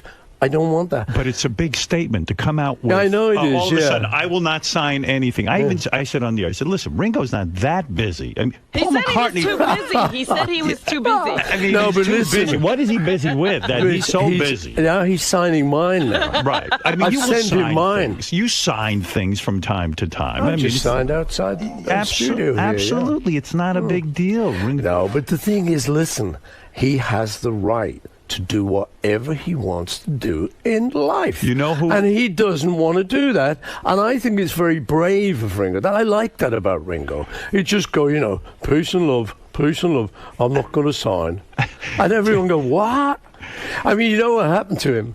He went up to Liverpool. Liverpool was just declared the capital of culture in Europe. Right. And so it was a big year for our hometown, Liverpool. So Ringo goes up there, and he opens the ceremony, he plays. The whole city loves him. He's the favourite son. Right. And he comes back down to London. He goes on a talk show, and the guy sort of says, well, you must love Liverpool and miss it. He goes, no, really. And so all the people in Liverpool going, ooh. And there was some, the topiary stuff where they make statues out of hedges. Yes. Well, there was one with the Beatles, up in Liverpool, and his head got cut off shortly after. They were mad at him. They were mad at him. So you've got to love him. I love him. I play that statement almost every day on the air. But you know how you get him in line? Well, they're now saying that he's refraining from making any new messages because he got so much flack from that. You know who's sitting and waiting to sign things? Pete Best. He'll sign anything. We've had him on here, When you release these early Beatles anthology things, Yoko gives you permission whenever you have to go through all that mess. How you two doing? Yeah, how you and Yoko doing? Fine. Yeah? Yeah. Wasn't there a 13-minute track you wanted to release that the Beatles had done, and then Yoko said no? It wasn't Yoko, actually. No, I think George didn't like it at the time. Right. The thing is, I was asked to do something in the 60s, and I was kind of grooving around London, and the other guys were kind of living out a little bit in the suburbs. Right. They'd all got married, so I was just kind of grooving around, and I got asked to do a piece of music for a thing called the Carnival of Light, which is a real sort of hippie thing, man. Right. And it was great, and the guy said, you could do anything. So I just went into the studio before a Beatles session, and when the guys came in, I said, look, can we just have 15 minutes where I'll just organise a little bit of craziness? Is everyone up for it? The guy said, yeah, sure, So I said, okay, well, just wander around and just hit anything you want, just say anything you want, just play a ding on the piano, right, or go dum-dum on the drums. And say, avant-garde music. Yes. Avant-garde. Yes. As George used to call it, avant-garde-𝗲. Yeah. So I said, well, we'll just do this for 15 minutes, and then that's me covered. I'll give it to the guy. We'll put a lot of echo on it. Right. So we did that, and it is 15 minutes of avant-garde Beatle music. Now, because the Beatles was such a big thing, it now is of interest. Right. But, you know, I meet people at like my kid's school. There's like a nice dinner lady there who I chat to. She said, ooh, new Beatles music, 15 minutes. Ooh. I said, I don't think you'd like it. Right. Nobody might. It's not what you're thinking it is. Right. It's kind of, hey, about you. Whoop, whoop, whoop, whoop. But you were willing to let it out there, but cool. George was against it. You know what I thought it might be good on the anthology. Right. Where we were putting everything out. It was like every old bootleg we'd ever done. And I thought that might be an interesting part of the kind of 60s story. I thought that was the perfect place for it. Is that good for Pete Best financially? Because some of that stuff did include him. Does he get a cut of some of the dough? So that's nice. Do you ever write him a check? Do you ever say, you know, I feel so bad for this son of a bitch when we threw him out of the band? No, I don't feel anything. No. I feel it. You know, I know his pain. I know his brother. I know the family and stuff, and we chat and stuff. He hasn't written you letters from time to time, said, listen, come on, help me out. It's killing me. You How guys, about a reunion? He's got his pride, Howard. He does. Was he thrown out of the band because he was so good looking? No. It was his drumming. You know what? The truth was, we just kind of fell in love with Ringo's drumming. Right. Ringo was in another band, and we had Pete, and we were working, and we used to go see this other band. We said, God, that drummer's good. Right. And one night, Pete couldn't do it, and Ringo sat in for him, and we all just went, It was like, oh my God, what is happening? There was something funny going on. Yeah. Behind us was this powerhouse, and this person who was like taking care of the job, and we went, oh dear. Is the lesson learned from that never miss work, just show up and don't give anyone that opportunity? That's probably even if you're very ill, right? Show up. Now, don't let Ringo sit in for you. I haven't spoken to you since George Harrison died. I mean, how you doing with that? That's got to be major. Well, you know, how are you doing with everyone dying? You know, like your mum and dad. I mean, you know, I've lost both my parents. I lost John, lost George, lost Linda. It's very tough. You want them back. Right. You want them back all the time, you know. But I think in the end, you do what I do, I think most people do, which is just remember the great stuff. Right. You know you can't get them back. Are you sad every day? Do you wake up feeling like there's an empty hole in your heart? Especially with Linda gone. Not every day, but, you know, through my life now, you know, if there's ever a reference or if ever I think of a story, including George, right? Obviously, there's a sadness to it now that wasn't there before. Is his son in touch with you at all? His son looks eerily like him. I mean, yeah, it's just like he's great. Danny's a lovely boy. Yeah. What is he? He's a musician. He's a musician, yeah. He's trying. He is, yeah. He's really good. Big mistake, though, for any kid of a Beatle to go into music, right? Well, you know, but again, what are you going to do? It's like children of famous actors, children of famous anything. They're born with the gene. Yeah. So you either just go, no, well, I can't top that, or you move into another field, or you just have to go with it, you know. And so you've had Julian. Right. You've got John's genes, you know, you've got Sean. Right. And Danny. My son James is a great musician. He plays, doing an album with him. And Ringo's kids, you know, are all great drummers. What's your philosophy with kids? Does James have to go out and make a living, or do you say to him, look, I'm a wealthy man. I'm going to set you up. I'm going to give you a couple $1 million. You got a trust fund. Go ahead, live your life. Go be a musician. And if you never get a job, you know, I think what you end up doing is kind of something in the middle, because I want anyone these days, particularly my kids, obviously, or the other kids we're talking about, to have a hunger, right, that we had. How do they have that? And how do you get it? Well, that's what I mean. So I think you can't get it is the answer. So you have to come in somewhere in the middle. So if your son says to you, I want to be a musician, you support that. Yeah. And you don't say to him, "Hey, go get a regular job at a florist and make a job." Or if he wanted studio to get studio time and that kind of thing. If he wanted to go and be a florist, he would have done that. Right. But it's in his genes. Since he's 9, he's been playing guitar. Are you depressed by the world situation right now? Yeah, I'm not exactly happy about it, but I'm an optimist. I think when you've been around. Yeah, I think when you've been around a little while, you've seen stuff. You've seen Vietnam, you've seen Nixon, you've seen 9/11, you've seen all this stuff, and so. I mean, we're at a not very good place at the moment, especially with the economy. Right. But I am an optimist. I sort of think it comes around. You excited about the new president? I sure am. Where are you? Really am. I'm reading his book. Where are you living right now? Like, are you England? England. Yeah. Mostly. Yeah. Oh, well, totally. You don't go out to the Hamptons anymore. I do. In the summer, I go out there to be photographed by the paparazzi. Right. And to have my privacy intruded on. Absolutely. We'd love to see you date. It's fun. I like it. I heard Christy Brinkley, by the way, just to finish that story. Yeah. Was very into you and was really on the hunt for you that night. That's what I heard from my friend. Well, look, yes, and she even got dolled up and was looking for him in a lot of different places. That's what I heard. She was stalking? Yeah, Paul? not stalking, but very interested. Well, you should have who banged can blame her? You should do it. Give it to her one time. Howard, you are just so bad. Honestly. And how do you like being a father now with a young kid? I love it. You love it? I really love it. Are you hands-on? Yeah, man. What do you mean? I mean, okay, here you go. Let's see, a typical morning, which will be Monday morning, this Monday. Go ahead. I get up at 6:30. I make breakfast.